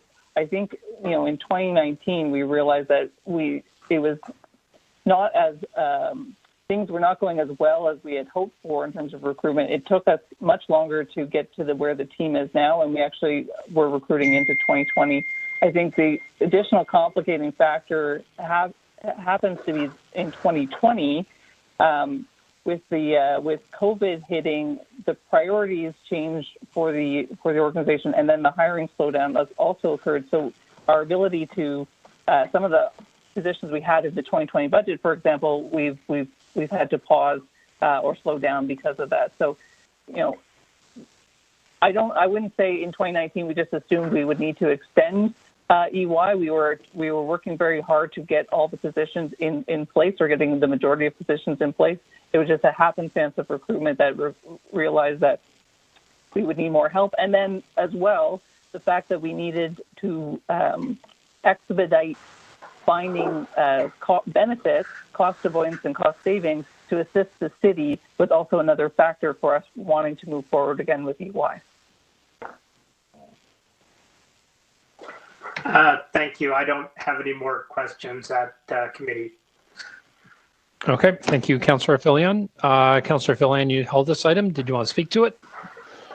Yes, so I do understand that we now have ourselves in a spot that if we don't do this, we do it the way that I wish we had done it, that we forego a year or so of savings that would, and that would probably, you know, if you look at a balance sheet several years from now, that could cost us money.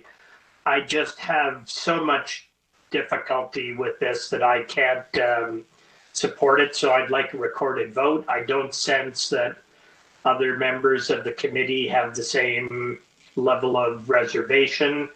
So I will just vote against today, and on the expectation that council might be inclined to approve this, we'll work on some motions that would deal with some of my concerns in that context, and do that at council, because I don't have anything ready today. I had thought perhaps the committee would not want to approve this, but I haven't seen any indication of that. Okay, thank you, Councillor Filion. Other speakers on this item?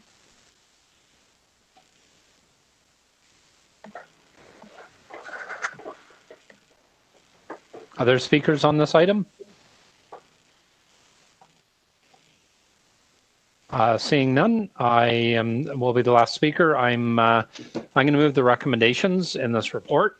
I think it's the proper way to be moving forward, as this is the second time that we've dealt with this item. I think that the path forward is the proper one, that at this time we don't have the people that we can hire in the marketplace. I think that this type of contract is something that we should also be moving forward with in terms of the work being done and a benefit clause in it. I think there's a number of other areas that we could be utilizing the same type of contract in. I think it's successful. It's been successful so far. I hope it'll be successful in the next stage. I also look forward to seeing this properly being utilized, so we have more staff in place that are trained to do this type of work. I know, as staff said, that there's will be plans when we have our staff properly trained, that this will be across the corporation, and that there will also be a process in place that our staff will be trained on an ongoing basis, so we won't have to utilize consultants in the future to do this work or to train our staff. So I will be moving the recommendations in the report and go from there. Thank you. So at this point, there's no motions, and we have the recommendations in the report. So we'll vote on those. All in favor? So recorded vote, please. Okay, so we will have a recorded vote. All in favor of the recommendations in the report? Sorry, I don't even know what we're talking about. Of the motion, right? We're moving the recommendations in the report, Matthew? Yeah, Mr. Chair, sorry, this is the recommendations in the report, November 16th, the supplementary report? Yes. Okay, so you are taking a recorded vote. All in favor? It's Councillor Ainsley. Councillor Ainsley, Councillor Holiday, Councillor Nunziata. Opposed? Councillor Filion and Councillor Matlow. Okay. Then that carries 3-2, Mr. Chair. Okay. Thank you, Matthew. So we are on to our next item. Sorry. Number 7, Mr. Chair. Number 7, 19.7, non-union separation costs for 2019, held by Councillor Filion. Councillor Filion, do you have questions of staff on this item? Yeah, just a couple of general questions. Like, so, I mean, I think I know the answer to some of these, but when would we typically be paying someone to leave? I guess my concern is that sometimes we end up paying people to leave that if we'd been doing our oversight properly, we wouldn't have had to do any payout. Through the chair, there are a number of circumstances, as you've noted, where we would be paying people to leave. Sometimes it is because we're deleting a position. Sometimes it is because of a reorganization and there's a mismatch between the employee and the employee's skill set and the role that they're in, and any number of issues. In cases where we do have the grounds to terminate for cause, we do terminate for cause. But in these cases, as we've discussed in the past, the bar for cause is actually quite high, and it takes a significant amount of time to get us there. So in many cases, non-union separations are typically without cause, not because there is not a failure of management, but because because of the circumstances. Yes, like I said, sometimes it's just a mismatch between the employee's skill set and the direction that the role is going in. So in real ballpark terms, and it may be something you need to get back to me on, what percentage would be, skill set doesn't match compared to we really don't want this person working with us anymore for other reasons, but we haven't, documented any reason for cause? The one grouping that I can tell you is the position deletions are about 25% of the cases are position deletions. The rest of them are a mix of circumstances. Okay, well, maybe I'll ask you offline to elaborate on that a bit further. Okay, I would be happy to have a conversation with you about that, Councillor. Thank you. Okay, thank you, Councillor Filion. Other questions of staff on this item? Seeing none. Speakers, Councillor Filion, you held this item. Did you wish to speak to it? No, I don't need to speak to it. Thank you. Okay. Would you like to move the recommendations? It's for receipt, correct? Yes, it is. Yeah, I'll move that. Okay. Councillor Filion is moving receipt of the of 19.7. All in favor? That carries. Thank you. I think that was our last item, Matthew, except for the bills. That is correct. And Mr. Chair, I can confirm there's no bills on this meeting. So yes, which I forgot last time. As did we all. Mr. Chair, you have completed your agenda. Okay. Could I have someone move the bills? Do you need that on the screen, Matthew? Mr. Chair, there's no bills. There's no bills. There's no bills at this meeting. All right. So we're good to go. We are good to go. Motion completed your motion to adjourn. Councillor Holiday. Mr. Chair. All in favor? Thank you, everyone. Everyone stay safe and well. Take care. Thank you.